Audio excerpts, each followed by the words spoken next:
ನಮಸ್ಕಾರ ಸ್ನೇಹಿತರೆ, welcome back to my YouTube channel. ನಾನು ನಿಮ್ಮ ರೇಖಾ ಗೌಡ. ಬನ್ನಿ ಗೈಸ್, ಒಂದು ವಾರದಿಂದ ಹೆಚ್ಚು ಕಡಿಮೆ ಭೀಮನ ಅಮಾವಾಸ್ಯೆ ಕಳೆದ್ಮೇಲೆ ನಾನು ಯಾವುದೂ ಲಾಗ್ಗಳೇ ಮಾಡಿರಲಿಲ್ಲ. ಸೊ ಇವತ್ತು ಲಾಗ್ನ ಮಾಡೋಣ ಅಂತ ನಿರ್ಧಾರ ಮಾಡಿ ಬೆಳಗ್ಗೆಯಿಂದ ಕೆಲಸ ಇತ್ತು, ಸಂಡೇ. ಸೊ ಈಗ ಫ್ರೀ ಆದೆ. ಸೊ ಹಾಗಾಗಿ ಈಗ ವಿಡಿಯೋನ ಮಾಡ್ತಿದ್ದೀನಿ. ವಿಷಯ ಏನಪ್ಪ ಅಂತಂದರೆ, ನಾನು ಸೆಪ್ಟೆಂಬರ್ 5ನೇ ತಾರೀಕು ಬಂದರೆ ಮನೆ ಕಟ್ಟಿ 2 ವರ್ಷ ಆಗುತ್ತೆ ಗೈಸ್, ನಾನು ಹೊಸ ಮನೆಗೆ ಬಂದು. ಸೊ ಆ ಮನೆ ಕಟ್ಟುವಾಗ ನನಗಾದಂಥ ಅನುಭವಗಳನ್ನ, ನಾನು ಮಾಡಿದಂಥ ಮಿಸ್ಟೇಕ್ಸ್ಗಳನ್ನ ಯೂಟ್ಯೂಬ್ ಮುಖಾಂತರ ನಿಮ್ಮೆಲ್ಲರ ಹತ್ರ ಶೇರ್ ಮಾಡಬೇಕು ಅಂತ ಈ ವಿಡಿಯೋನ ಮಾಡ್ತಿದ್ದೀನಿ. ಯಾಕೆಂದರೆ ತುಂಬ ಜನ ನಂತರನೇ, ಎಸ್ಪೆಷಲಿ ಹೆಣ್ಮಕ್ಳು ಕಷ್ಟಪಟ್ಟು ದುಡಿದು ಏನೋ ಒಂದು ಮಾಡ್ತೀವಿ ಅಂದರೆ ಅದರಲ್ಲಿ ಮೋಸ ಮಾಡೋರೇ ಜಾಸ್ತಿ ಇರ್ತಾರೆ. ಜೊತೆಗೆ ನಾವು ನಾಲೆಡ್ಜು ಯಾವುದೇ ರಿಲೇಟೆಡ್ ಕೆಲಸ ಮಾಡ್ತೀವಿ ಅಂದರೆ ಅದರ ರಿಲೇಟೆಡ್ ನಾವು ರಿಸರ್ಚ್ ಮಾಡಿರಬೇಕು. ಇಲ್ಲ ಅಂದರೆ ಏನೆಲ್ಲ ಆಗ್ತವೆ ಅನ್ನೋದಕ್ಕೆ. ಸೊ ನಾನೇನು ಅನುಭವಿಸಿದ್ದೀನಿ ಅದನ್ನು ನಿಮ್ಮ ಹತ್ರ ಶೇರ್ ಮಾಡೋಣ ಅಂತ ಅಂದ್ಕೊಂಡಿದ್ದೀನಿ. ಓಕೆನಾ, ಬನ್ನಿ ವಿಡಿಯೋನ ಸ್ಟಾರ್ಟ್ ಮಾಡೋಣ. ಸೊ ಯಾರೆಲ್ಲ ನನ್ನ ವಿಡಿಯೋನ ಲಾಗ್ಗಳನ್ನ ನೋಡ್ತಿದ್ದೀರಾ, ಯಾರಾದರೂ ಸಬ್ಸ್ಕ್ರೈಬ್ ಮಾಡ್ಕೊಳ್ಳದೆ ನೋಡ್ತಾ ಇದ್ದರೆ ದಯವಿಟ್ಟು ನಮ್ಮ ಚಾನಲನ್ನು ಸಬ್ಸ್ಕ್ರೈಬ್ ಮಾಡಿ ಸಪೋರ್ಟ್ ಮಾಡಿ. ಓಕೆನಾ ಗೈಸ್, ಬನ್ನಿ ವಿಡಿಯೋ ಸ್ಟಾರ್ಟ್ ಮಾಡೋಣ. ಸೊ ನಾನು ಮನೆ ಕಟ್ಟಬೇಕು ಅಂತ ನಿರ್ಧಾರ ಮಾಡಿದಾಗ, ನಾನು ಇದ್ದಿದ್ದು ಬಂದು ಸುಂಕದಕಟ್ಟೆ. ಇಲ್ಲಿ ಬಂದು ಒಂದು 11 ಕಿಲೋಮೀಟರ್ಸ್ ಡಿಸ್ಟೆನ್ಸ್ ಆಗುತ್ತೆ. ಓಕೆನಾ. ಸೊ ನನಗೆ ಸೈಟು ತೊಗೊಂಡಿರೋ ಕಡೆ ಕನ್ಸ್ಟ್ರಕ್ಷನ್ ಮಾಡೋದಕ್ಕೆ ಯಾರೂ ಪರಿಚಯ ಇಲ್ಲ. ಒಂದೊಂದು ರೂಪಾಯಿನೂ ಕಷ್ಟಪಟ್ಟು ಕೂಡಾಕಿರ್ತೀವಿ. ಒಂದೊಂದು ರೂಪಾಯಿಗೂ ನಿಮ್ಗೆ ಗೊತ್ತಿರುತ್ತೆ ದುಡ್ಡು ಸಂಪಾದನೆ ಮಾಡೋದು ಎಷ್ಟು ಕಷ್ಟ ಇದೆ ಅಂತ. ಸೊ ಕಷ್ಟಪಟ್ಟು ದುಡ್ದಿರೋ ದುಡ್ಡನ್ನ ಇವಾಗ ಕಾಂಟ್ರಾಕ್ಟ್ ಕೊಡುವಾಗಲೂ ಸ್ವಲ್ಪ ಭಯ ಇರುತ್ತೆ. ಮೇಸ್ತ್ರಿಗಳು ನಂಬಿ ಇದು ಮಾಡೋದಕ್ಕೂ ಭಯ ಇರುತ್ತೆ. ಮತ್ತು ಏನೆಲ್ಲ ಇದೆಯಲ್ಲ, ಲೇಬರ್ ಕಾಂಟ್ರಾಕ್ಟು ಮತ್ತು ಮೆಟೀರಿಯಲ್ ಕಾಂಟ್ರಾಕ್ಟು ಮತ್ತು ಲೇಬರ್ನ ಇಟ್ಕೊಂಡು ಕೆಲಸ ಮಾಡಿಸೋದು. ಸೊ ಈ ಥರ ಸುಮಾರು ಥರ ಇದೆ ಮನೆ ಕಟ್ಸೋದಕ್ಕೆ. ಓಕೆನಾ. ಸೊ ನಾನು ಅದರಲ್ಲಿ ಚೂಸ್ ಮಾಡಿದ್ದು ಬಂದು ಮೆಟೀರಿಯಲ್ ಕಾಂಟ್ರಾಕ್ಟು. ಕಾರಣ ಏನಪ್ಪ ಅಂದರೆ, ನಾನು ಒಂದು ಕೆಲಸ ಅಂತ ಮಾಡ್ತಿರೋದ್ರಿಂದ ಕೆಲಸನ ಬಿಟ್ಟು ಇಲ್ಲಿ ಮನೆ ಕಡೆ ಕನ್ಸ್ಟ್ರಕ್ಷನ್ ಇದನ್ನು ನೋಡ್ಕೊಳ್ಳೋದಕ್ಕೆ ಟೈಮ್ ಇರಲಿಲ್ಲ. ಸೊ ಮೆಟೀರಿಯಲ್ ಕಾಂಟ್ರಾಕ್ಟ್ ಆದರೆ ಎಲ್ಲ ಅವರೇ ಮಾಡ್ಕೋತಾರೆ, ನಮಗೇನು ರಿಸ್ಕ್ ಇರಲ್ಲ ಅನ್ನೋ ಕಾರಣಕ್ಕೆ ನಾನು ಮೆಟೀರಿಯಲ್ ಕಾಂಟ್ರಾಕ್ಟ್ನ ಕೊಟ್ಟೆ. ನಮ್ಮ ಯಜಮಾನ್ರು ಇದ್ದಾರೆ, ಇಲ್ಲ ಅಂತಿಲ್ಲ, ಬಟ್ ಅವರು ಆ ಟೈಮಿಗೆ ಸೆಕ್ಯೂರಿಟಿ ಕೆಲಸಕ್ಕೆ ಹೋಗ್ತಾಯಿದ್ರು. ಓಕೆನಾ. ಸೊ ಹಾಗಾಗಿ ನೋಡ್ಕೊಳ್ಳೋರು ಇಲ್ಲದೆ ಇರೋ ಕಾರಣ ಸೊ ನಾನು ಮೆಟೀರಿಯಲ್ ಕಾಂಟ್ರಾಕ್ಟನ್ನು ಚೂಸ್ ಮಾಡಿದೆ. ಆ ಕಾಂಟ್ರಾಕ್ಟನ್ನು ಚೂಸ್ ಮಾಡೋ ಟೈಮಲ್ಲಿ ನಾನು ಮಾಡಿದ ಮಿಸ್ಟೇಕ್ ಏನಪ್ಪ ಅಂದರೆ, ನಾನು ಯೋಚನೆ ಮಾಡಿದ ರೀತಿಯೇ ಬೇರೆ. ಯಾಕೆಂದರೆ ಒಂದೊಂದು ರೂಪಾಯಿನೂ ಕಷ್ಟಪಟ್ಟು ದುಡ್ದು, ಒಂದೊಂದು ರೂಪಾಯಿಗೂ ಕಷ್ಟಪಟ್ಟು ಸೇವಿಂಗ್ಸ್ ಅಂತ ಮಾಡಿರ್ತೀವಿ. ಯಾರಾದರೂ ಇವಾಗ ದುಡ್ಡಿಸ್ಕೊಂಡು ಕೆಲವ್ರನ್ನ, ಸುಮಾರು ಕಸ್ಟಮರ್ಸನ್ನ ನಾನು ವಿಚಾರಿಸಿದ್ದೆ. ಯಾಕೆಂದರೆ ನಮ್ಮದು ಇನ್ಶೂರೆನ್ಸ್ ಸೆಕ್ಟರಲ್ಲಿ ನಾನು ಕೆಲಸ ಮಾಡೋದ್ರಿಂದ ಸೊ ನಮ್ಮ ಕಸ್ಟಮರಲ್ಲಿ ಯಾರೆಲ್ಲ ಮನೆ ಕಟ್ಟಿಸಿದ್ದಾರೆ ಅಥವಾ ಕಾಂಟ್ರಾಕ್ಟ್ ರಿಲೇಟೆಡ್ ಕೆಲಸಗಳನ್ನ ಕನ್ಸ್ಟ್ರಕ್ಷನ್ ಫೀಲ್ಡಲ್ಲಿ ಕೆಲಸ ಮಾಡ್ತಿದ್ದಾರೆ ಅವ್ರ ಹತ್ರ, ಸುಮಾರು ಜನದ ಹತ್ರ ನಾನು ಒಪಿನಿಯನ್ ತೊಗೊಂಡಿದ್ದೆ. ಬರೀ ಗ್ರೌಂಡ್ ಫ್ಲೋರ್ ಕಟ್ಟಬೇಕು, ಸೊ ಚದರಕ್ಕೆ ಯಾವ ಥರ ಚಾರ್ಜ್ ಮಾಡ್ತೀರಾ, ಏನಾದರೂ ಕಡಿಮೆ ಮಾಡಿಕೊಡ್ತಾರಾ, ಸೊ ಆ ಥರ ಎನ್ಕ್ವೈರಿಗಳನ್ನ ಮಾಡಿದ್ದೆ ನಾನು ಎಲ್ಲ. ಆ ಟೈಮಿಗೆ ಕೆಲವರು 2,25,000 ಹೇಳಿದರು, ಕೆಲವರು 2 ಲಕ್ಷಕ್ಕೆ ಕಮ್ಮಿ ಮಾಡೋಕ್ಕಾಗಲ್ಲ ಅಂತ ಹೇಳಿದರು. ಈ ಥರ ಡಿಫ್ರೆಂಟ್ ಇತ್ತು ಒಪಿನಿಯನ್ಗಳು. ಸೊ ನಾನು ಫೈನಲ್ ಆಗಿ ಯೋಚನೆ ಮಾಡಿದ್ದೇನಪ್ಪ ಅಂದರೆ, ಈಗ ದುಡ್ಡೇನಾದರೂ ಹೊತ್ಕೊಂಡು ಹೋಗ್ಬಿಟ್ರೆ ನಮ್ಗೆ ಯಾರು ಏನು ಅಂತ ಗೊತ್ತಿರಲ್ಲ. ಇನ್ ಕೇಸ್ ಕೆಲಸ ಮಾಡಿಸ್ತೀವಿ ಅಂತ ದುಡ್ಡು ಇಸ್ಕೊಂಡು ಮಧ್ಯದಲ್ಲಿ ಕೆಲಸ ಬಿಟ್ಟು ನಿಲ್ಲಿಸ್ಬಿಟ್ರೆ ಮತ್ತೆ ನಾನು ಯಾರನ್ನು ಕೇಳೋದು, ಏನು ಮಾಡೋದು ಗೊತ್ತಿಲ್ಲಲ್ಲ. ಸೊ ಹಾಗಾಗಿ ನಾನು ಸೈಟು ತೊಗೊಂಡಿದ್ದು ಕೂಡ ನಮ್ಮ ಯಜಮಾನ್ರ ಕಡೆಯಿಂದ ಒಬ್ಬರು ಕಝಿನ್ ಇದ್ದಾರೆ, ಅವ್ರ ಹೆಸರು ಬೇಡ, ಅವ್ರ ಮುಖಾಂತರ ಸೈಟ್ ತೊಗೊಂಡಿದ್ದು. ಸೊ ಹಾಗಾಗಿ ಅವ್ರ ಮುಖಾಂತರನೇ ಕನ್ಸ್ಟ್ರಕ್ಷನಿಗೆ ಇಲ್ಲಿ ನಾನು ಸೈಟ್ ತೊಗೊಂಡಿರೋ ಕಡೆ ಲೋಕಲಲ್ಲಿ ಯಾರು ಕಾಂಟ್ರಾಕ್ಟ್ರುಗಳಿದ್ದಾರೆ, ಸೊ ಅವರು ಮನೆ ಕಟ್ಟೋರು ಯಾರಾದರೂ ಪರಿಚಯ ಇದ್ದರೆ ಹೇಳಿ ಸರ್ ಅಂತ ಕೇಳಿದ್ದೆ. ಸೊ ಆಗ ಅವರು ಏನು ಹೇಳಿದ್ರು, ವೆಂಕಟೇಶ್ ಅಂತ ಒಬ್ಬರನ್ನ ಕರ್ಕೊಂಬಂದರು, ಕಾಂಟ್ರಾಕ್ಟ್ರ್ ಹೆಸರು. ಓಕೆನಾ. ಸೊ ಅವ್ರನ್ನ ಒಂದು ಸಲ ನಮ್ಮ ಆಫೀಸಿಗೆ ಕರ್ಕೊಂಬಂದರು. ಸೊ ಅಲ್ಲಿ ನಾನು ಮಾಡಿದ ಮೇಜರ್ ಮಿಸ್ಟೇಕ್ ಏನಪ್ಪ ಅಂದರೆ, ನಾನು ಕೇಳಲಿಲ್ಲ, ಅವರು ಏನು ಗೈಡ್ ಮಾಡಲಿಲ್ಲ. ಈಗಿರೋ ನಾಲೆಡ್ಜು ನನಗೆ ಆವಾಗ ಇರಲಿಲ್ಲ. ಆ್ಯಕ್ಚುಲಿ ಯೂಟ್ಯೂಬಲ್ಲಿ ಎಲ್ಲ ಏನೇ ರಿಲೇಟೆಡ್ ನಾವು ಸರ್ಚ್ ಮಾಡಿದ್ರೂ ಸಿಗುತ್ತೆ, ಬಟ್ ಆವಾಗ ಕೆಲಸದಿಂದ ನಾವು ಅದೆಲ್ಲ ಯೂಟ್ಯೂಬೆಲ್ಲ ಜಾಸ್ತಿ ನಾನು ನೋಡ್ತಾ ಇರಲಿಲ್ಲ. ನೋಡ್ತಾ ಇದ್ದಿದ್ದೆ ಸೀರಿಯಲ್ಸು, ಇಲ್ಲಾಂದರೆ ಫಿಲಮ್ ರೀಲ್ಸ್ಗಳೆಲ್ಲ ಅಂದರೆ ಯೂಟ್ಯೂಬರ್ಸು ಶಾರ್ಟ್ಸು ರೀಲ್ಸ್ ಎಲ್ಲ ಬೇರೆ ಫಿಲಮ್ ಸೀನ್ಸ್ಗಳು ಅದು ಇದು ಕಾಮಿಡಿ ಸೀನ್ಸ್ಗಳೆಲ್ಲ ಬರ್ತಿರ್ತಾವಲ್ಲ ಅಂಥದ್ದು ನೋಡ್ತಿದ್ವಿ ಅಷ್ಟೇ ಟೈಮ್ ಸಿಕ್ಕಿದಾಗ. ಬಿಟ್ಟರೆ ಬೇರೆ ಯಾವುದೂ ಅಷ್ಟಾಗಿ ನೋಡ್ತಾ ಇರಲಿಲ್ಲ. ಓಕೆನಾ. ಸೊ ಈ ಕಾಂಟ್ರ್ಯಾಕ್ಟ್ಗಳಲ್ಲಿ ಈಗ ಅವ್ರೇನು ಹೇಳಿದ್ರು, ಚದರಕ್ಕೆ ಎಷ್ಟು ಚಾರ್ಜ್ ಮಾಡ್ತೀರಾ ಸರ್ ಅಂತ. ನನ್ನ ಮಿಸ್ಟೇಕ್ಸನ್ನೇ ಹೇಳ್ತಿದ್ದೀನಿ, ಅವ್ರದ್ದು ಹೇಳ್ತಿಲ್ಲ ನಾನು. ಎಷ್ಟು ಚದರಕ್ಕೆ ಎಷ್ಟು ಚಾರ್ಜ್ ಮಾಡ್ತೀರಾ ಅಂತ ಕೇಳಿದೆ. ಅವರು 1.90 ಹೇಳಿದ್ರು. ಸ್ವಲ್ಪ ಕಡಿಮೆ ಮಾಡಿ ಸರ್, ನಾವು ಬಡವರು, 1 ರೂಪಾಯಿಗೂ ತುಂಬ ಕಷ್ಟಪಡ್ತಿದ್ದೀನಿ. ಸೊ ಎಣ್ಣೆಗ್ಸು 1 ರೂಪಾಯಿಗೂ ಸೇವಿಂಗ್ಸ್ ಅಂತ ಮಾಡಿರೋದ್ರಲ್ಲಿ ಕಟ್ತಿರೋದು, ಪ್ಲ್ಯಾನಿಂಗ್ ಇರಲಿಲ್ಲ, ಸಡನ್ನಾಗಿ ಮಾಡ್ತಿದ್ದೀನಿ. ಸೊ ಹಾಗಾಗಿ ಸ್ವಲ್ಪ ಕಡಿಮೆ ಮಾಡಿ ಅಂದೆ.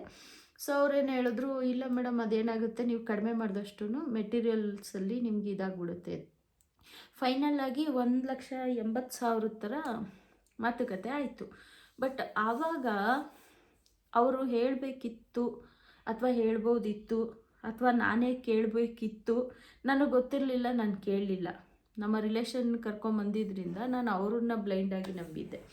ಸೊ ಈ ಕಾಂಟ್ರ್ಯಾಕ್ಟ್ಗಳಲ್ಲಿ ಇತ್ತೀಚೆಗೆ ನಾನು ಸೆಕೆಂಡ್ ಕನ್ಸ್ಟ್ರಕ್ಷನ್ ಸ್ಟಾರ್ಟ್ ಮಾಡಿದ್ಮೇಲೆ ನೀವು ಫೋಟೋದಲ್ಲಿ ನೋಡಿರ್ತೀರ, ಮೇಲ್ಗಡೆ ಇನ್ನು ಕನ್ಸ್ಟ್ರಕ್ಷನ್ ನಡೀತಿದೆ, ಲೇಬರ್ ಕಾಂಟ್ರ್ಯಾಕ್ಟ್ ಕೊಟ್ಟಿದ್ದೀನಿ. ಸೊ ಅದಾದಮೇಲೆ ನನಗೆ ಏನೋ ಅರಿವಿಗೆ ಬಂದಿದ್ದು ಏನಪ್ಪ ಅಂದರೆ, ಈ ನಾವು ಸೈಟ್ ಟು ಸೈಟ್ ಮೆಜರ್ಮೆಂಟು ಏನಿದೆ, ನಮ್ಮ ಪೇಪರ್ ಮೆಜರ್ಮೆಂಟ್ ಏನಿದೆ ಅದ್ರ ಪ್ರಕಾರ ನಾವು ಕನ್ಸ್ಟ್ರಕ್ಷನಿಗೆ ಕೊಡ್ತೀವಿ. ಆದರೆ ಏನು ಇದಿಲ್ಲ, ಕಾಂಪೌಂಡಿಗೆ ಎಕ್ಸ್ಟ್ರಾ ಚಾರ್ಜು ಮಾಡೋ ಹಾಗಿಲ್ಲ. ಓಕೆನಾ. ಸೊ ಇದು ನನಗೆ ಗೊತ್ತಿಲ್ಲ. ಆಲೋ ಬ್ಲಾಕ್ ಆದರೆ ಚದರಕ್ಕೆ ಎಷ್ಟು ಚಾರ್ಜ್ ಮಾಡ್ತಾರೆ, ಅಥವಾ ಇಟ್ಟಿಗೆನಲ್ಲಿ ಮಣ್ಣಿನ ಇಟ್ಟಿಗೆ ಆದರೆ ಎಷ್ಟು ಚಾರ್ಜ್ ಮಾಡ್ತಾರೆ ಚದರಕ್ಕೆ, ಅದೆಲ್ಲ ಅವರು ಹೇಳಲಿಲ್ಲ, ನಾನು ಕೇಳಲಿಲ್ಲ. ಸೊ 1,80,000 ಅಂತ ಫೈನಲ್ ಮಾಡಿದ್ರು. ಕಾಂಪೌಂಡಿಗೆ ಎಕ್ಸ್ಟ್ರಾ ಅಂತ ಹೇಳಿದ್ರು. ನಂದು ಮೆಜರ್ಮೆಂಟ್ ಇದ್ದಿದ್ದೆ 1207 ಅಡಿ ಗೈಸ್, ಪೇಪರಲ್ಲಿರೋದೆ 1207 ಅಡಿ. ಓಕೆನಾ. ಅದರಲ್ಲೂ ಅವ್ರ ಕಡೆ ಮೇಸ್ತ್ರಿಗಳು ಏನೋ ನಮ್ಮ ಸೈಟ್ ಮೆಜರ್ಮೆಂಟ್ ಏನಿದೆ ಅದ್ರ ಪ್ರಕಾರನೇ ಮಾಡಿದಲ್ಲ, ಪಕ್ಕದ 1 ಅಡಿ ಒತ್ತುವರಿ ಮಾಡಿದ್ದಕ್ಕೆ 25,000 ರಿಂದ 33,000 ರೂಪಾಯಿ ದುಡ್ಡು ಕಟ್ಕೊಟ್ಟಿದ್ದೀನಿ ನಾನು ಅವ್ರಿಗೆ, ಪಕ್ಕದವ್ರಿಗೆ. ಅದು ಅವ್ರ ಕಡೆಯಿಂದಾಗಿದ್ದ ಮಿಸ್ಟೇಕಿಗೆ. ಓಕೆನಾ. ಸೊ ಆವಾಗ ಏನು ಮಾಡಿದ್ರು, ಸರಿ ಆಯಿತು, ಕೆಲಸ ಸ್ಟಾರ್ಟ್ ಆಯಿತು ಗೈಸ್, ಹೋಗಲಿ ಅಮೌಂಟ್ ಇದೆಲ್ಲ ಸೈಡಿಗೆ ಇಡೋಣ, ವುಡ್ ವರ್ಕು ಗ್ರಿಲ್ ವರ್ಕು ಎಲ್ಲ ನಮ್ಮದೇ ಸಪ್ರೇಟ್. ಓಕೆನಾ, ಎಲ್ಲ ಸೇರಿ ಅಲ್ಲ ಅದು. ಸೊ ಅಡ್ವಾನ್ಸ್ 5 ಲಕ್ಷ ನಮ್ಮ ರಿಲೇಷನ್ನೇ ಕೊಡೋಕೆ ಹೇಳಿದ್ರು. ಸರಿ ಕೊಡಿ ಮೇಡಮ್, ಹೆಂಗಿದ್ರು ದುಡ್ಡು ಇದೆಯಲ್ಲ, ಕೆಲಸ ಬೇಗ ಮಾಡಿಕೊಡ್ತಾರೆ, ಚೆನ್ನಾಗಿ ಮಾಡಿಕೊಡ್ತಾರೆ ಅಂತ ಹೇಳಿದ್ರು. ಸರಿ ಆಯಿತು. ಒಂದು ಸಲ ಅವ್ರ ಆಫೀಸಿಗೆ ಕರ್ಕೊಂಡೋದ್ರು, ಅಲ್ಲೇ ಮಾತುಕತೆ ಆಡಿದ್ವಿ. ಸರಿ 5 ಲಕ್ಷ ಕೊಟ್ಟೆ. ಓಕೆನಾ. 5 ಲಕ್ಷ ಕೊಟ್ಟು ಒಂದು ತಿಂಗಳಾಯಿತು, ಕೆಲಸನೇ ಸ್ಟಾರ್ಟ್ ಮಾಡಲಿಲ್ಲ ಗೈಸ್. ಅಗ್ರಿಮೆಂಟು ಮಾಡಿಲ್ಲ. ಇನ್ನು ಹೆಂಗಾಗಬೇಕು ಅವಾಗ? 1 ರೂಪಾಯಿಗೂ ಕಷ್ಟಪಟ್ಟು ದುಡ್ದಿರ್ತೀವಿ, ಅವ್ರು ಮೋಸ ಮಾಡಿ ಮನೆ ಕಟ್ಕೊಟ್ಟಿದ್ದಾರೆ. ಬಟ್ ಆ ಟೈಮಿಗೆ ನನಗಾಗಿರುವಂಥ ಹಿಂಸೆಗಳನ್ನ ನಾನು ಶೇರ್ ಮಾಡ್ತಿದ್ದೀನಿ. ಓಕೆನಾ. ಬೇರೆಯವ್ರು ಮಾಡಬಾರ್ದು, ನಂತರ ಮನೆ ಕಟ್ತಿರೋರು ಈ ಮಿಸ್ಟೇಕ್ಸ್ಗಳನ್ನ ಮಾಡಬಾರ್ದು ಅನ್ನೋ ಕಾರಣಕ್ಕೆ ಇದನ್ನು ಶೇರ್ ಮಾಡ್ತಿದ್ದೀನಿ. ಕಾಂಟ್ರಾಕ್ಟ್ರ್ ಮೇಲೇನೋ ಹೇಳಬೇಕು ಅಥವಾ ನಮ್ಮ ಕಸಿನ್ ಮೇಲೆ ಏನಾದರೂ ಆ ರಿಲೇಟೆಡ್ ಅಲ್ಲ. ಓಕೆನಾ. ಬೇರೆಯವ್ರು ಆ ಮಿಸ್ಟೇಕ್ಸ್ ಮಾಡದೇ ಇರಲಿ ಅನ್ನೋ ಕಾರಣಕ್ಕೆ ಹೇಳ್ತಿದ್ದೀನಿ. ಓಕೆನಾ. ಸೊ ಕೆಲಸನೇ ಶುರುವಾಗಿಲ್ಲ. ನನಗೆ ಗೊತ್ತಿಲ್ಲ ಫಸ್ಟು ಕರೆಂಟ್ ಸಪ್ಲೈ ಮಾಡಬೇಕು ಅಥವಾ ವಾಟ್ರ್ ಸಪ್ಲೈ. ಇದರಲ್ಲೂ ಏನು ಮಾಡಿದ್ರು, ಸರ್ ಕೆಲಸನೇ ಶುರು ಮಾಡಿಲ್ವಲ್ಲ ಸರ್, ಅಗ್ರಿಮೆಂಟ್ ಮಾಡಿಸ್ಬಿಡಿ. ಅದಾದಮೇಲೆ ಅಗ್ರಿಮೆಂಟ್ ಮಾಡಿಸಿದ್ವಿ. ಅಗ್ರಿಮೆಂಟ್ ಆಯಿತು. 12 ಚದರಕ್ಕೆ 1,80,000 ಥರ 7 ಸ್ಟೇಜಲ್ಲಿ ಅವರು ಅಮೌಂಟನ್ನು ಡಿವೈಡ್ ಮಾಡಿದರು, 6-7 ಸ್ಟೇಜಲ್ಲಿ. ಓಕೆನಾ. ಸೊ ಅದಾದಮೇಲೆ ಕಾಂಪೌಂಡಿಗೆ ಎಕ್ಸ್ಟ್ರಾ 12 ಚದರಕ್ಕೆ ನೀವು ಕೊಟೇಶನ್ ಕೋಟ್ ಮಾಡಿದ್ಮೇಲೆ ಕಾಂಪೌಂಡಿಗೆ ಎಕ್ಸ್ಟ್ರಾ ಎಲ್ಲಿಂದ ಬರುತ್ತೆ ಅಲ್ವಾ? ನನಗೆ ನಾಲೆಡ್ಜ್ ಇಲ್ಲ. ನೀವು ಹೇಳಬೇಕಿತ್ತು, madam site to site measurement ತೊಗೊಂಡ್ರೆ ಈ ಥರ ಇರುತ್ತೆ, ಅಥವಾ ಸಿವಿಲ್ ಕಾಂಟ್ರಾಕ್ಟ್ ಅಂದರೆ ಈ ಥರ ಇರುತ್ತೆ, ಅಥವಾ ಮೆಟೀರಿಯಲ್ ಕಾಂಟ್ರಾಕ್ಟಲ್ಲೇ ನೀವು 1,80,000 ಕೊಡೋ ಕಡೆ 2 ಲಕ್ಷ ಕೊಟ್ಟರೆ ವಿತ್ ಇಂಟೀರಿಯರು ವುಡ್ ವರ್ಕು ಎಲ್ಲ ನಮ್ಮದೇ ಬರುತ್ತೆ ಮೇಡಮ್, ಎಲ್ಲ ಮಾಡಿಸಿ ನಿಮಗೆ ಕೀ ಕೊಡ್ತೀವಿ, ಈ ಥರ ಎಲ್ಲ ಇದೆ ಅಂತ ಅವರು ಎಕ್ಸ್ಪ್ಲೇನೇ ಮಾಡಿಲ್ಲ. ನನಗೆ ಗೊತ್ತಿಲ್ಲ. ಓಕೆನಾ. ನನಗೆ ಅವಾಗ ಅಷ್ಟು ಗೊತ್ತಿಲ್ಲ. ಆಫೀಸ್ಗೆ ಹೋಗ್ತಿದ್ದೆ, ಕೆಲಸ ಮಾಡ್ತಿದ್ದೆ. ನಾನು ಕಮಿಷನ್ ಬೇಸಿಸಲ್ಲಿ ವರ್ಕ್ ಮಾಡೋದ್ರಿಂದ ಸೊ ಇನ್ಕಮ್ ಬಿಸ್ನೆಸ್ ಚೆನ್ನಾಗಿತ್ತು. ಸೊ ನಾನು ಬಿಸ್ನೆಸ್ ಕಡೆ ಕಾನ್ಸಂಟ್ರೇಟ್ ಮಾಡ್ತಿದ್ದೆ. ಸ್ಟೇಜ್ ಟು ಸ್ಟೇಜ್ ಇವ್ರಿಗೆ ಫೈನಾನ್ಸ್ ಸೆಟ್ಲ್ ಮಾಡಬೇಕಲ್ಲ, ಸೊ ನಾನು ಆ ಕಡೆ ಗಮನ ಕೊಟ್ಟಿದ್ದೆ. ಬಟ್ ಈ ಥರ ಎಲ್ಲ ಇರುತ್ತೆ ಅನ್ನೋದು ನನಗೆ ನಿಜವಾಗ್ಲೂ ಗೊತ್ತಿಲ್ಲ ಗೈಸ್. ಓಕೆ, ಅದಾದಮೇಲೆ ಹೇಳ್ತಾರೆ ತಿಂಗಳೆಲ್ಲ ಆದಮೇಲೆ, ತಿಂಗಳು ಮೇಲೇ ಆಯ್ತೇನೋ ಅಂದ್ಕೊಳ್ಳಿ, ಫೋನ್ ಮಾಡಿ ಮಾಡಿ ಮಾಡಿ ಕೇಳಿಸಿ ಆಮೇಲೆ ಏನು ಹೇಳ್ತಾರೆ, ನೀರು ಸಪ್ಲೈ ಮಾಡಿ. ವಾಟ್ರ್ ಸಪ್ಲೈಗೆ ನಾವು ಬೋರ್ ಕೊರ್ಸೆ ಮಾಡಬೇಕು ಅಂತಿದೆಯಾ ಗೈಸ್? ಒಂದು ಸಂಪ್ ಕಟ್ಕೊಟ್ರೆ ಒಂದು ಡ್ರಮ್ ನೀರನ್ನ ಯುಟಿಲೈಸ್ ಮಾಡಿ, ಅವ್ರದ್ದು ಸ್ವಂತ ಬೋರ್ ಇದೆ, ಒಂದು ಡ್ರಮ್ಮನ್ನ ನೀರು ಹಿಡ್ಕೊಂಡು ಒಂದು ಸಂಪು ಕಟ್ಟಿದ್ದಿದ್ರೆ ನಾನು ವಾಟ್ರನ್ನ ಸಪ್ಲೈ ಮಾಡ್ತಿದ್ದೆ. ಯಾಕೆಂದರೆ ಈಗೆಲ್ಲ ಟ್ಯಾಂಕರ್ಗಳಲ್ಲಿ ಹೊಡಿತಾರಲ್ವ, ಟ್ಯಾಂಕರಲ್ಲಿ ಓಡಿಸ್ತಾ ಇದ್ದೆ. ಮಾಡಲಿಲ್ಲ ಗೈಸ್, ಎಲ್ಲೂ ಇಲ್ಲ. ಸರಿ ನೀವು ಬೋರ್ ಹಾಕ್ಸಿ, ಸರಿ ಬೋರ್ ಹಾಕಿಸ್ದೆ. ಅದಾದಮೇಲೆ ಮೋಟ್ರು ಬಿಡಿಸಿ ಅಂದರು, ಮೋಟ್ರು ಬಿಡಿಸ್ದೆ. ಆಮೇಲೂ ಕೆಲಸ ಸ್ಟಾರ್ಟ್ ಮಾಡಿಲ್ಲ. ಅದಾದಮೇಲೆ ಮತ್ತೆ ಏನು ಹೇಳ್ತಾರೆ, ಎಲೆಕ್ಟ್ರಿಸಿಟಿ ಸಪ್ಲೈ ಮಾಡಬೇಕು ನೀವು. ಏನು ಮಾಡೋದು ಗೈಸ್? ಇದನ್ನೆಲ್ಲ ಫಸ್ಟೇ ಹೇಳಿದರೆ ಪ್ರೊಸೀಜರ್ನ ನಾನು ಅದೆಲ್ಲ ಮಾಡಿಕೊಂಡೆ ಆಮೇಲೆ ಅಡ್ವಾನ್ಸ್ ಪೇ ಮಾಡೋದಾಗಲಿ ಕೆಲಸ ಸ್ಟಾರ್ಟ್ ಮಾಡಿಸೋದಾಗಲಿ ಮಾಡ್ತಿದ್ದೆ. ಏನೂ ಹೇಳಲಿಲ್ಲ. ಕರೆಂಟು ನಿಮ್ಮದೇನೆ ಸಪ್ಲೈ ಮಾಡಬೇಕು ಅಂತ ಹೇಳಿದರು, ಅಗ್ರಿಮೆಂಟಲ್ಲಿ ಹಾಕಿದ್ರು, ನೀರು ಸಪ್ಲೈ ಮಾಡಬೇಕು ಅಂತ ಹೇಳಿದರು, ಅಗ್ರಿಮೆಂಟಲ್ಲಿ ಇತ್ತು, ಓಕೆನಾ. ಬಟ್ ಅದನ್ನು ಸಂಪು ಕಟ್ಕೊಟ್ಟಿದ್ರೆ ನಾವು ವಾಟರ್ ಸಪ್ಲೈ ಮಾಡ್ತಿದ್ವಿ, ಅವ್ರು ಮಾಡಿಸಿಲ್ಲ. ಮತ್ತು ನಾನು ಅದಕ್ಕೆ ಅಂತಲೇ ಬೋರ್ ಕೊಡಿಸಿ ಎಲ್ಲ 2 ಲಕ್ಷ ಖರ್ಚು ಮಾಡಿ ಅದನ್ನೆಲ್ಲ ಮಾಡಿದೆ. ಮತ್ತು ಅದಾದಮೇಲೂ ಒಂದಷ್ಟು ದಿನ ಕರೆಂಟ್ ಇದಕ್ಕೆ ಏನಾಯಿತು, ಮತ್ತು ಕರೆಂಟ್ ತೊಗೋಬೇಕು ಅಂದರು. ಸರಿ ಆಯಿತು ಸರ್, ಮತ್ತು ಮನೆ ಕಟ್ಟೋಕ್ಕೆ NOC ಎಲ್ಲ ತೊಗೋಬೇಕು ಮೇಡಮ್, ಆಮೇಲೆ ಯಾರಾದರೂ ಬಂದರೆ ಅಬ್ಜೆಕ್ಷನ್ ಆಗ್ತಾರೆ ಅಂತ. ಆ NOC ಕಾಪಿ ಕೂಡ ನಮ್ಮ ಕೈ ಕೊಡಲಿಲ್ಲ. NOC ಇದು 10,000 ಮತ್ತು ಕರೆಂಟಿದು ಎಲ್ಲ ಸೇರಿ 45,000 ಅವ್ರ ಮುಖಾಂತರನೇ ಕರೆಂಟೆಲ್ಲ ಮಾಡಿಸ್ದೆ. ಆಮೇಲೆ ಕೆಲಸ ಶುರು ಮಾಡಿದ್ರು guys. As per agreement rule ಇರೋದು 6 to 8 months, ಓಕೆನಾ. 6 to 8 months ಒಳಗಡೆ ಸೊ ಅವರು ನಮಗೆ ನಮ್ಮ ಪ್ರೆಮಿಸಸ್ಸಲ್ಲಿ ಏನು ಕಟ್ಕೊಡ್ತೀವಿ ಅಂತ ಕಮಿಟ್ ಆಗಿರ್ತಾರೋ ಅದನ್ನು ನಮಗೆ ಹ್ಯಾಂಡ್ ಓವರ್ ಮಾಡಬೇಕು. ಆದರೆ ನಮ್ಮ ಕೇಸಲ್ಲಿ ಏನಾಯಿತು, ಸ್ಟೇಜ್ ಟು ಸ್ಟೇಜ್ ಅವರು ಪೇಮೆಂಟ್ ಮಾತ್ರ ಕರೆಕ್ಟಾಗಿ ಇಸ್ಕೊಂಡ್ರು ಬಿಟ್ಟರೆ ಮತ್ತು ಅದಾದಮೇಲೆ ಸುದ್ದಿನೇ ಇಲ್ಲ. ಕೆಲಸ 90% ವರ್ಸ್ಟ್ ಕೆಲಸ ಮಾಡಿಸಿದ್ದಾರೆ. ಕೆಲಸದ ಬಗ್ಗೆ ಮಾತಾಡಲ್ಲ ನಾನು, ಯಾಕೆಂದರೆ ಬಿಲ್ಡಿಂಗು ಕನ್ಸ್ಟ್ರಕ್ಷನ್ ಚೆನ್ನಾಗಿ ಕಟ್ಟಿದ್ದಾರೆ, ಒಳಗಡೆ POP ಆಗಲಿ POP ಎಲ್ಲ ಚೆನ್ನಾಗಿ ಮಾಡಿಸಿದ್ದಾರೆ, ಅದ್ರ ಬಗ್ಗೆ ನಾನು ಮಾತೇ ಆಡಲ್ಲ, ಓಕೆನಾ. ಕೆಲವೊಂದು ಮೈನಸ್ಗಳಿದೆ, ಸಿಂಕ್ ಅದೆಲ್ಲ ಆಮೇಲೆ ಮಾತಾಡೋಣ, ಆಮೇಲೆ ಹೇಳ್ತೀನಿ, ಓಕೆನಾ. ಸೊ ಆ ಥರ ಎಲ್ಲ ಮಾಡಿದ್ರಾ, ಆ ಥರ ಎಲ್ಲ ಮಾಡಿ ನನಗೆ ಫೈನಲ್ಲಾಗಿ 11 ತಿಂಗಳು ತೊಗೊಂಡಿದ್ದಾರೆ ಗೈಸ್. 3 ಸಲ ನಾನು ಗೃಹ ಪ್ರವೇಶಕ್ಕೆ ಡೇಟ್ ಹಾಕ್ಸಿ ಪೋಸ್ಟ್ಪೋನ್ ಮಾಡಿದ್ದೀನಿ, ಕೆಲಸ ಆಗುತ್ತೆ ಅಂತ. ಆ ಟೈಮಲ್ಲೂ 1 ವಾರದಲ್ಲಿ 1 ದಿನ ಅಥವಾ 2 ದಿನ ಇಷ್ಟೇ ದಿನ ಕೆಲಸ ಮಾಡಿಸಿರೋದು ಗೈಸ್.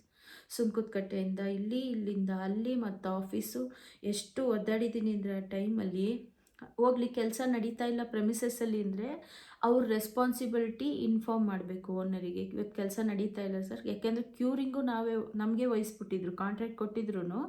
ಕ್ಯೂರಿಂಗು ಬೆಳಿಗ್ಗೆ ಸಂಜೆ ಅಥವಾ ಬೆಳಿಗ್ಗೆ ಮಧ್ಯಾಹ್ನ ಸಂಜೆ 3 ಟೈಮು ನೀವೇ ಕ್ಯೂರಿಂಗ್ ಎಲ್ಲ ನೀವೇ ನೋಡ್ಕೋಬೇಕು ಮೇಡಮ್, ಕೆಲಸದವ್ರ ಕೈಲಿ ಹಾಕಿಸ್ಬೇಕು ಅಂದರೆ ತಿಂಗ್ಳಿಗೆ 3,000 ಕೊಡಬೇಕು ಅಂದರು.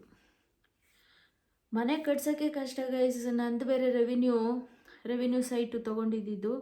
ಸೊ ಅದರ ಮಧ್ಯದಲ್ಲಿ ಯಾರೋ ಪಕ್ಕದಲ್ಲಿ ಕಾಂಪೌಂಡ್ ಥರ ಹಾಕ್ಬಿಟ್ಟು ರೋಡ್ ಬಿಡಲ್ಲ, ರೋಡ್ ಪ್ಲ್ಯಾನಿಂಗ್ ಆಗಿಲ್ಲ ನಿಮ್ಮದು ಸೈಟಿಗೆ, ಅರ್ಧಕ್ಕೆ ನಾನು ರೋಡ್ ಕೊಡಲ್ಲ ಅಂಥೇಳಿ ಬ್ಲಾಕ್ ಎಲ್ಲ ಮಾಡಿ, ಮತ್ತು ಅದನ್ನು ನನ್ನ ಸೈಟ್ ಕೊಡಿಸಿದವರು ಪಾಪ ಮಾತುಕತೆ ಆಡಿ ಅದನ್ನು ಬಗೆಹರಿಸಿದ್ರು. ರೆವಿನ್ಯೂ ಜಾಗಗಳು ಖಾಲಿ ಬಿಡೋದು ಸೇಫ್ ಅಲ್ಲ ಅನ್ನೋ ಕಾರಣಕ್ಕೆ ಸೈಟು ತೊಗೊಂಡು 1 ವರ್ಷಕ್ಕೆ ಮನೆ ಕೆಲಸಕ್ಕೆ ಕೈ ಹಾಕಿಸ್ದೆ, ಓಕೆನಾ. ಸೊ ಇಲ್ಲ ಡ್ಯೂಪ್ಲೆಕ್ಸ್ ಮಾಡಬೇಕು 3 ವರ್ಷ ಬಿಟ್ಟು ದುಡ್ದು ಅನ್ನೋ ಕನಸಿಟ್ಕೊಂಡಿದ್ದವಳು ಡ್ಯೂಪ್ಲೆಕ್ಸ್ ಮನೆ ಮಾರತ್ತೋಗ ಒಂದು ಮನೆ ಕಟ್ಕೊಂಡು ಹೋಗಲ್ಲಿ ಸೇರಿಕೊಂಡ್ರೆ ಸಾಕು ಅನ್ನೋ ಥರ ಇತ್ತು ಸಿಚುವೇಶನ್, ಓಕೆನಾ. ಸೊ ಹಾಗಾಗಿ ಕೆಲಸ ಸ್ಟಾರ್ಟ್ ಮಾಡಿದವಳಿಗೆ 11 ತಿಂಗಳು ತೊಗೊಂಡು ನನ್ನ ಸತಾಯಿಸಿದ್ರು. ನಾನೇ ಪ್ರತಿ ಸಲ ಬರಬೇಕು, ನೋಡಬೇಕು, ಕೆಲಸದವ್ರು ಯಾರು ಬಂದೇ ಇಲ್ವಲ್ಲ, ನಾನೇ ಅವ್ರನ್ನ ಫಾಲೋಅಪ್ ಮಾಡಬೇಕು, ಅವ್ರು ನಮ್ಮನ್ನು ಫಾಲೋಅಪ್ ಮಾಡೋದಲ್ಲ, ನಾವೇ ಅವ್ರನ್ನ. ಸರ್ ಕೆಲಸದವ್ರು ಬಂದೇ ಇಲ್ಲ, ಕಾಲೇ ಪಿಕ್ ಮಾಡೋಂಗಿಲ್ಲ. ಸೈಟ್ ಇಂಜಿನಿಯರ್ ಒಬ್ರನ್ನ ಯಾರನ್ನೋ ಬಿಟ್ಟಿದ್ರು, ಅಯ್ಯಪ್ಪನೂ ನೆಟ್ಟಿಗೆ ಫೋನಲ್ಲಿ ರೆಸ್ಪಾನ್ಸ್ ಮಾಡೋಂಗಿಲ್ಲ. ಕೆಲಸದವ್ರು ಬಂದಿಲ್ವಾ ಮೇಡಮ್, ಇರಿ ಮೇಡಮ್ ಫೋನ್ ಮಾಡ್ತೀನಿ, ಬರ್ತೀವಿ ಅಂತ ಹೇಳಿದರು, ಬಂದಿಲ್ವಾ ಅನ್ನೋದು. ಎಲ್ಲ ನಾರ್ತ್ ಇಂಡಿಯನ್ಸ್ ಗೈಸ್. ನಮ್ಮಲ್ಲಿ ಏನಾಗಿದೆ ಗೊತ್ತಾ, ಕರ್ನಾಟಕದಲ್ಲಿ ಎಷ್ಟೊಂದು ಜನಗಳನ್ನ ಸೋಂಬೇರಿ ಮಾಡಿಬಿಟ್ಟಿದ್ದಾರೆ, ಸೋಂಬೇರಿಗಳಾಗೋಗಿದ್ದಾರೆ. ಯಾರೂ ಮೈಬಗ್ಸಿ ಕೆಲಸ ಮಾಡಲ್ಲ. ನೀವು ಯಾವುದೇ ಕನ್ಸ್ಟ್ರಕ್ಷನ್ ಫೀಲ್ಡಲ್ಲಿ ನೋಡಿ 90% ವರ್ಕರ್ಸ್ ಎಲ್ಲ ನಾರ್ತ್ ಇಂಡಿಯನ್ಸ್. ಎಲ್ಲ ಹಿಂದಿ, ಕನ್ನಡ ಮಾತಾಡೋರೇ ಇಲ್ಲ 90%. ಅದರಲ್ಲೂ ನಾನು ಗ್ರೌಂಡ್ ಫ್ಲೋರ್ ಕಟ್ಟಿದ ಮನೆಯವರಂತೂ ಪೂರ ಹಿಂದಿ ಹುಡುಗರು, ಕನ್ನಡನೇ ಬರಲ್ಲ, ಒಂದು ಅಕ್ಷರನೂ ಬರಲ್ಲ. ನಮಗೆ ಪೂರ್ತಿ ಅವ್ರದ್ದು ಉರ್ದು ಮಿಕ್ಸ್ ಇರುತ್ತೆ, ನಮಗೆ ಉರ್ದು ಮಿಕ್ಸ್ ಮಾಡಿ ಹಿಂದಿನಲ್ಲಿ ಅವ್ರಿಗೇನು ಹೇಳಕ್ಕೆ ಬರಲ್ಲ. ಕಾಂಟ್ರಾಕ್ಟ್ರ್ ಕಡೆಯವರು ಕೂಡ ಕೆಲಸ ಹುಡುಗರು ಕರ್ಕೊಂಬಂದ್ಬಿಟ್ಟು ಒಬ್ರನ್ನ ಇಬ್ಬರನ್ನ ಬಿಟ್ಟೋಗ್ಬಿಟ್ರೆ ಅಷ್ಟೇ ಗೈಸ್, ಅವ್ರೇನು ಕೆಲಸ ಮಾಡ್ತಿದ್ದಾರೆ ಏನು ಬಿಡ್ತಿ ಯಾರು ನೋಡುತ್ತಾನೆ ಇಲ್ಲ. ಪ್ರತಿ ಸೆಕ್ಷನಲ್ಲೂ ಸಿಕ್ಕಾಪಟ್ಟೆ ಪೇಷನ್ಸ್ ಲೆವೆಲ್ನ ಟೆಸ್ಟ್ ಮಾಡಿಬಿಟ್ಟಿದ್ದಾರೆ. ಅದಾದಮೇಲೆ ಮತ್ತೆ ಫೈನಲ್ ಆಗಿ ನನಗೆ ಸ್ವಲ್ಪ ಕನ್ಸ್ಟ್ರಕ್ಷನ್ ಕಂಪ್ಲೀಟ್ ಆಯ್ತಾ ಸ್ವಲ್ಪ ಜನಗಳ ಹತ್ರ, ಮಾಮೂಲಿ ನಮ್ಮ ಕಸ್ಟಮರ್ ಹತ್ರ ಹಿಂಗೆ ಮನೆ ಕಟ್ತಿದ್ದೀವಿ ಅನ್ನೋದು ಮಾತುಕತೆಗಳು ಬಂದಾಗ ಅವ್ರು ಸ್ವಲ್ಪ ಯಾವ ಥರ ಕೊಟ್ಟಿದ್ದೀರೋ ಮೇಡಮ್ ಅಂತೆಲ್ಲ ಮಾತಾಡೋವಾಗ ಅವರು, ಇಲ್ಲ ಮೇಡಮ್ ಆ ಥರ ಇರಲ್ಲ, ಈ ಥರ ಇರುತ್ತೆ, ನೀವು 12 ಚದರಕ್ಕೂ ಮನೆ ಕೊಟ್ಟು ಮನೆಗೆ ದುಡ್ಡು ಇದು ಮಾಡಿ, ಕಾಂಪೌಂಡ್ಗೂ ಯಾಕೆ ಎಕ್ಸ್ಟ್ರಾ ತೊಗೊಂಡು, ಮತ್ತು ಕಾಂಪೌಂಡಿಗೆ 50% ಚಾರ್ಜ್ ಮಾಡಬೇಕಂತೆ. ಇವ್ರು ನನ್ನ ಹತ್ರ ಎಷ್ಟು ಚಾರ್ಜ್ ಮಾಡಿದ್ರು ಗೊತ್ತಾ ಗೈಸ್? 1,25,000 rupeesನ ಕಾಂಪೌಂಡಿಗೆ ಎಕ್ಸ್ಟ್ರಾ ಇಸ್ಕೊಂಡಿದ್ದಾರೆ ನನ್ನ ಹತ್ರ. ಅದಾದಮೇಲೆ ಅರೌಂಡ್ ಇನ್ನು 80,000 ಏನೋ ಲಾಸ್ಟ್ ಪೇಮೆಂಟಲ್ಲಿ ಪೆಂಡಿಂಗ್ ಇತ್ತು. ಓಕೆನಾ? ಸೊ ಅವರು ಕೆಲಸನೂ ಅರ್ಧಂಬರ್ಧ ಮಾಡಿದ್ರು ಗೈಸ್, ಪೂರ್ತಿ ಕಂಪ್ಲೀಟ್ ಮಾಡಿಲ್ಲ ನಮ್ಗೆ ಮಾತು ಕೊಟ್ಟಂಗೆ. ನಾನು ಯಾವುದೇ ಥರ ಡಿಸೈನನ್ನು ಸೆಲೆಕ್ಟ್ ಮಾಡಲಿಲ್ಲ, ಮನೆ ಈ ಥರನೇ ಮಾಡಿ ಆ ಥರನೇ ಮಾಡಿ ಅಂತ. ಈಗಿನ ಟ್ರೆಂಡ್ ಯಾವ ಥರ ಇದೆ ಸರ್, ಲೇಟೆಸ್ಟ್ ಜನ್ರೇಷನ್ ಯಾವ ಥರ ಎಲ್ಲ ಯೂನಿಕ್ಕಾಗಿ ಮನೆ ಮಾಡ್ತಾರೋ ಆ ಥರ ನೀವೇ ಚೆನ್ನಾಗಿರೋದೊಂದನ್ನು ಚೆನ್ನಾಗಿರೋ ಥರ ಮಾಡಿ, ಯಾರಾದರೂ ನೋಡಿದ್ರೆ ಊರಿಂದ ಬಂದವರು ಮನೆ ಚೆನ್ನಾಗಿ ಮಾಡಿದಾರಪ್ಪ, ಯಾರಪ್ಪ ಮಾಡಿದವರು ಅನ್ನೋ ಥರ ಇರಬೇಕು ಅಂತ.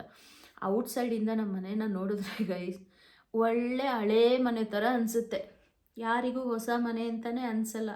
ಒಂದು ಚೂರು ಡಿಸೈನ್ ಇಲ್ಲ ಅದರಲ್ಲಿ. ಫುಲ್ಲು ಅಪಾರ್ಟ್ಮೆಂಟ್ ಮನೆ ಪ್ಲೈನ್ ಇದಿರುತ್ತೆ ಗೊತ್ತಾ, ಔಟ್ಲುಕ್ ಎಲ್ಲ ಅದೇ ಥರ ಇತ್ತು. ಒಳಗಡೆ ಚೆನ್ನಾಗಿ ಮಾಡಿದ್ದಾರೆ, ಇಲ್ಲ ಅಂತ ಹೇಳಲ್ಲ ನಾನು. ಸೊ ಆ ಥರ ಮಾಡಿದ್ರು. ಮತ್ತು ಗೃಹ ಪ್ರವೇಶಕ್ಕೆ ಡೇಟ್ ಎಲ್ಲ ಫಿಕ್ಸ್ ಆಗಿದೆ ಗೈಸ್, ಎಲ್ಲರಿಗೂ ಇನ್ವಿಟೇಷನ್ ಕೊಟ್ಟಾಗಿದೆ, ಎಲ್ಲ ಆಗಿದೆ. ನಾಳೆ ಗೃಹ ಪ್ರವೇಶ, ಇವತ್ತು ಓಕೆನಾ, ನಾಳೆ ನಾಡಿದ್ದು ಗೃಹ ಪ್ರವೇಶ, ಚಪ್ರ ಎಲ್ಲ ಇದು ಮಾಡಬೇಕು, ತೊಳೆದು ಗಿಳ್ದು ಎಲ್ಲ ಮಾಡಬೇಕು. ಹಿಂದಿನ ದಿನ ಪೇಂಟ್ ಮಾಡ್ಕೊಂಡು ಕೂತಿದ್ದಾರೆ, ಕಿಟಕಿ ಬಾಗಿಲುಗಳಿಗೆಲ್ಲ ಆಯಿಲ್ ಪೇಂಟು ಇದು ಎಲ್ಲ ಪೇಂಟ್ ಮಾಡಿಸ್ತಿದ್ದಾರೆ ಗೈಸ್. ಎಲ್ಲ ಲಾಸ್ಟ್ ಮೂಮೆಂಟಲ್ಲಿ ಆ ದೇವ್ರ ಮನೆ ಡೋರ್ಸ್ ಇರ್ಬೋದು, ಮೇನ್ ಡೋರ್ ಇರ್ಬೋದು, ಎಲ್ಲ ಅರ್ಜೆಂಟಲ್ಲೇ ಫಿಕ್ಸ್ ಮಾಡಿರೋದು, ಯಾವುದೂ ಪ್ರಾಪರಾಗಿ ವರ್ಕ್ ಆಗ್ತಿಲ್ಲ ನಮ್ಮ ಮನೇಲಿ. ಆಮೇಲೆ ಮೇನ್ ಡೋರ್ಗೆ ಎಷ್ಟು ಕೊಡಬೇಕು, ಒಂದೇ ಕೀ ಕೊಟ್ಟಿದ್ದಾರೆ main door key. In case ನಮ್ಮ ಮನೇಲಿ ಕಳ್ತನ ಏನಾದರೂ ಆದರೆ ಒಂದು ಇದಕ್ಕೆ 2 ರಿಂದ 3 ಒರಿಜಿನಲ್ ಕೀಗಳನ್ನ ಕೊಡ್ತಾರೆ ಯೂಶ್ವಲಿ. ಒಂದೇ ಒಂದು ಕೀ ಕೊಟ್ಟಿದ್ದಾರೆ ಇಲ್ಲಿವರೆಗೂ. ಮೇಡಮ್ ತಗೊಳ್ಳಿ ನಿಮ್ಮದು ಕೀನ ಅಂತ ವಾಪಸ್ ತಂದು ಕೊಟ್ಟಿಲ್ಲ, ಡೋರ್ ಕೀನ. ಓಕೆನಾ?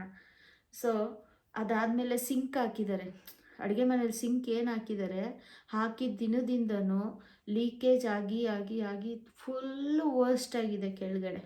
ಆ ಇಂಟೀರಿಯರ್ ಮಾಡಿಸಿದ್ರೂ ಪ್ರಯೋಜನಕ್ಕೆ ಇಲ್ಲ ಅನ್ನೋವಷ್ಟು ಅದು ಹಾಳಾಗಿದೆ. ಮತ್ತು ಪೇಂಟಿಂಗು ಅಷ್ಟೇ, ಸಿಂಪಲಾಗಿ ಏನೋ ಒಂದು ಹಿಂಗೆ ಮಾಡಿಸ್ಬಿಟ್ರು. ಅದಾದ್ಮೇಲೆ ಮೇಡಮ್ ಗೃಹ ಪ್ರವೇಶ ಎಲ್ಲ ಮಾಡ್ತಿರಲ್ಲ ಮೇಡಮ್, ಆವಾಗ ಸತ್ಯನಾರಾಯಣ ಪೂಜೆ ಎಲ್ಲ ಮಾಡುವಾಗ ಸ್ವಲ್ಪ ಹೊಗೆ ಎಲ್ಲ ಗೋಡೆಗೆಲ್ಲ ಇದಾಗಿರುತ್ತೆ. ಆಮೇಲೆ ಇನ್ನೊಂದು ಸ್ವಲ್ಪ ಟಚಪ್ ಕಿಚಪ್ ಅದು ಇದು ಇರ್ತವೆ ಮೇಡಮ್ ಸಣ್ಣ ಪುಟ್ಟ, ಅವಾಗೆಲ್ಲ ಮಾಡಿಕೊಡ್ತೀವಿ ಅಂತ ಹೇಳಿದ್ರು. ತಿರ್ಗೇ ನೋಡಲಿಲ್ಲ ಗೈಸ್, ಸೀರಿಯಸ್ಲಿ. ಆ ಕಾಂಟ್ರಾಕ್ಟ್ರ್ ಈಗಲೂ ಸಿಗ್ತಾರೆ, ಸ್ಮೈಲ್ ಕೊಡ್ತಾರೆ, ನಾನು ಸ್ಮೈಲ್ ಕೊಡ್ತೀನಿ. ಬಿಡಿ ಮೇಡಮ್ ಹೋಗಲಿ, ಒಂದು ಕಡೆ ಇರುತ್ತವೆ ಅವೆಲ್ಲ ಸಣ್ಣ ಪುಟ್ಟ ಆಗ್ತವೆ, ಬೇಜಾರು ಮಾಡ್ಕೋಬಾರ್ದು ಅಂತ ಹೇಳ್ತಾರೆ. ಬಟ್ ಏನಪ್ಪ ಅಂದರೆ ಇನ್ನೂ ಒಂದು ಹೇಳ್ಬೇಕು, ಇನ್ನೂ 80,000. ನಾನು ಅವಾಗ ಕ್ವಶನ್ ಮಾಡಿದೆ ಸ್ವಲ್ಪ ಮಧ್ಯದಲ್ಲಿ, ಫೈನಲ್ ಸ್ಟೇಜಲ್ಲಿ. ಅಲ್ಲ ಸರ್, ಇವಾಗ ಸೈಟ್ ಟು ಸೈಟು ಇವಾಗ 12 ಚದರಕ್ಕೆ ಈಗ ನಮ್ಮದು ಜಾಗ ಇರೋದೇ ಮೆಜರ್ಮೆಂಟು 1207 ಅಡಿ. ಓಕೆನಾ? ನೀವು 12 ಚದರಕ್ಕೆ ನೀವು ಕೊಟೇಶನ್ನ ಇಷ್ಟು ಸ್ಟೇಜಲ್ಲಿ ಅಂತ ಹಾಕಿದ್ದೀರ ಅಂದಮೇಲೆ ಇನ್ನು 7 ಅಡಿ ಜಾಗ ಉಳ್ಕೊಳ್ಳುತ್ತೆ ನಮ್ಮದು.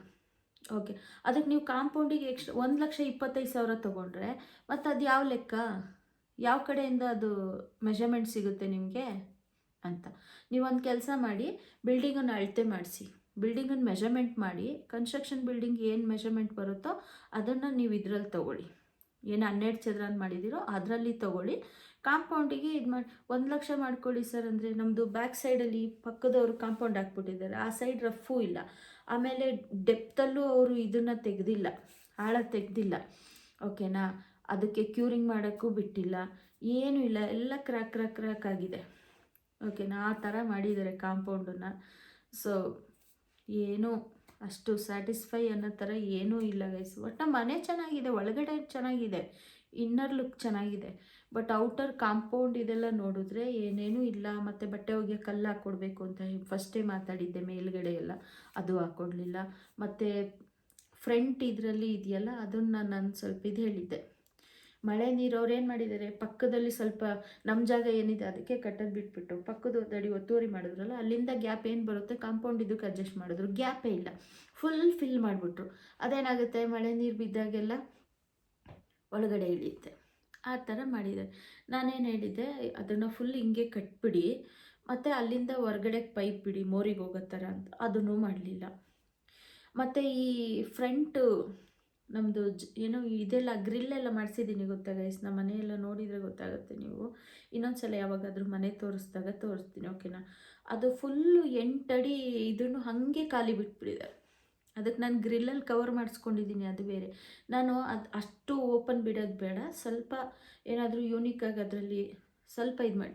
ಮೇಡಮ್ ಗೃಹ ಪ್ರವೇಶ ಎಲ್ಲ ಮಾಡ್ಕೊಂಬಿಡಿ ಮೇಡಮ್, ಅದಾದಮೇಲೆ ನಾವು ಮಾಡಿಕೊಡ್ತೀವಿ, ನೀವು ಹೆಂಗೆ ಹೇಳ್ತೀರ ಹಂಗೆ ಮಾಡಿಕೊಡ್ತೀವಿ ಅಂದ್ರೆ ಮತ್ತೆ ವಾಪಸ್ ತಿರುಗೇ ನೋಡಲಿಲ್ಲ. ಸೈಟ್ ಇಂಜಿನಿಯರು ಗೃಹ ಪ್ರವೇಶಕ್ಕೆ ಬಂದರು, ಎಲ್ಲರಿಗೂ ಕಾಂಟ್ರಾಕ್ಟ್ರಿಗೆ ಕೂಡ ಬಟ್ಟೆ ತಂದಿದ್ದೆ. ಸೊ ಕಾಂಟ್ರಾಕ್ಟ್ರು ಗೃಹ ಪ್ರವೇಶಕ್ಕೆ ಬರಲೇ ಇಲ್ಲ. ಅವ್ರು ಫಸ್ಟು ನಮ್ಮ ಆಫೀಸಿಗೆ ಬಂದು ಮಾತಾಡಿದ್ದು ಬಿಟ್ಟರೆ, ಫಸ್ಟ್ ಟೈಮ್ ಪೇಮೆಂಟ್ ಇಸ್ಕೊಳ್ಳುವಾಗ ಅಷ್ಟೇ ನೋಡಿದ್ದು ಅಯ್ಯಪ್ಪನ.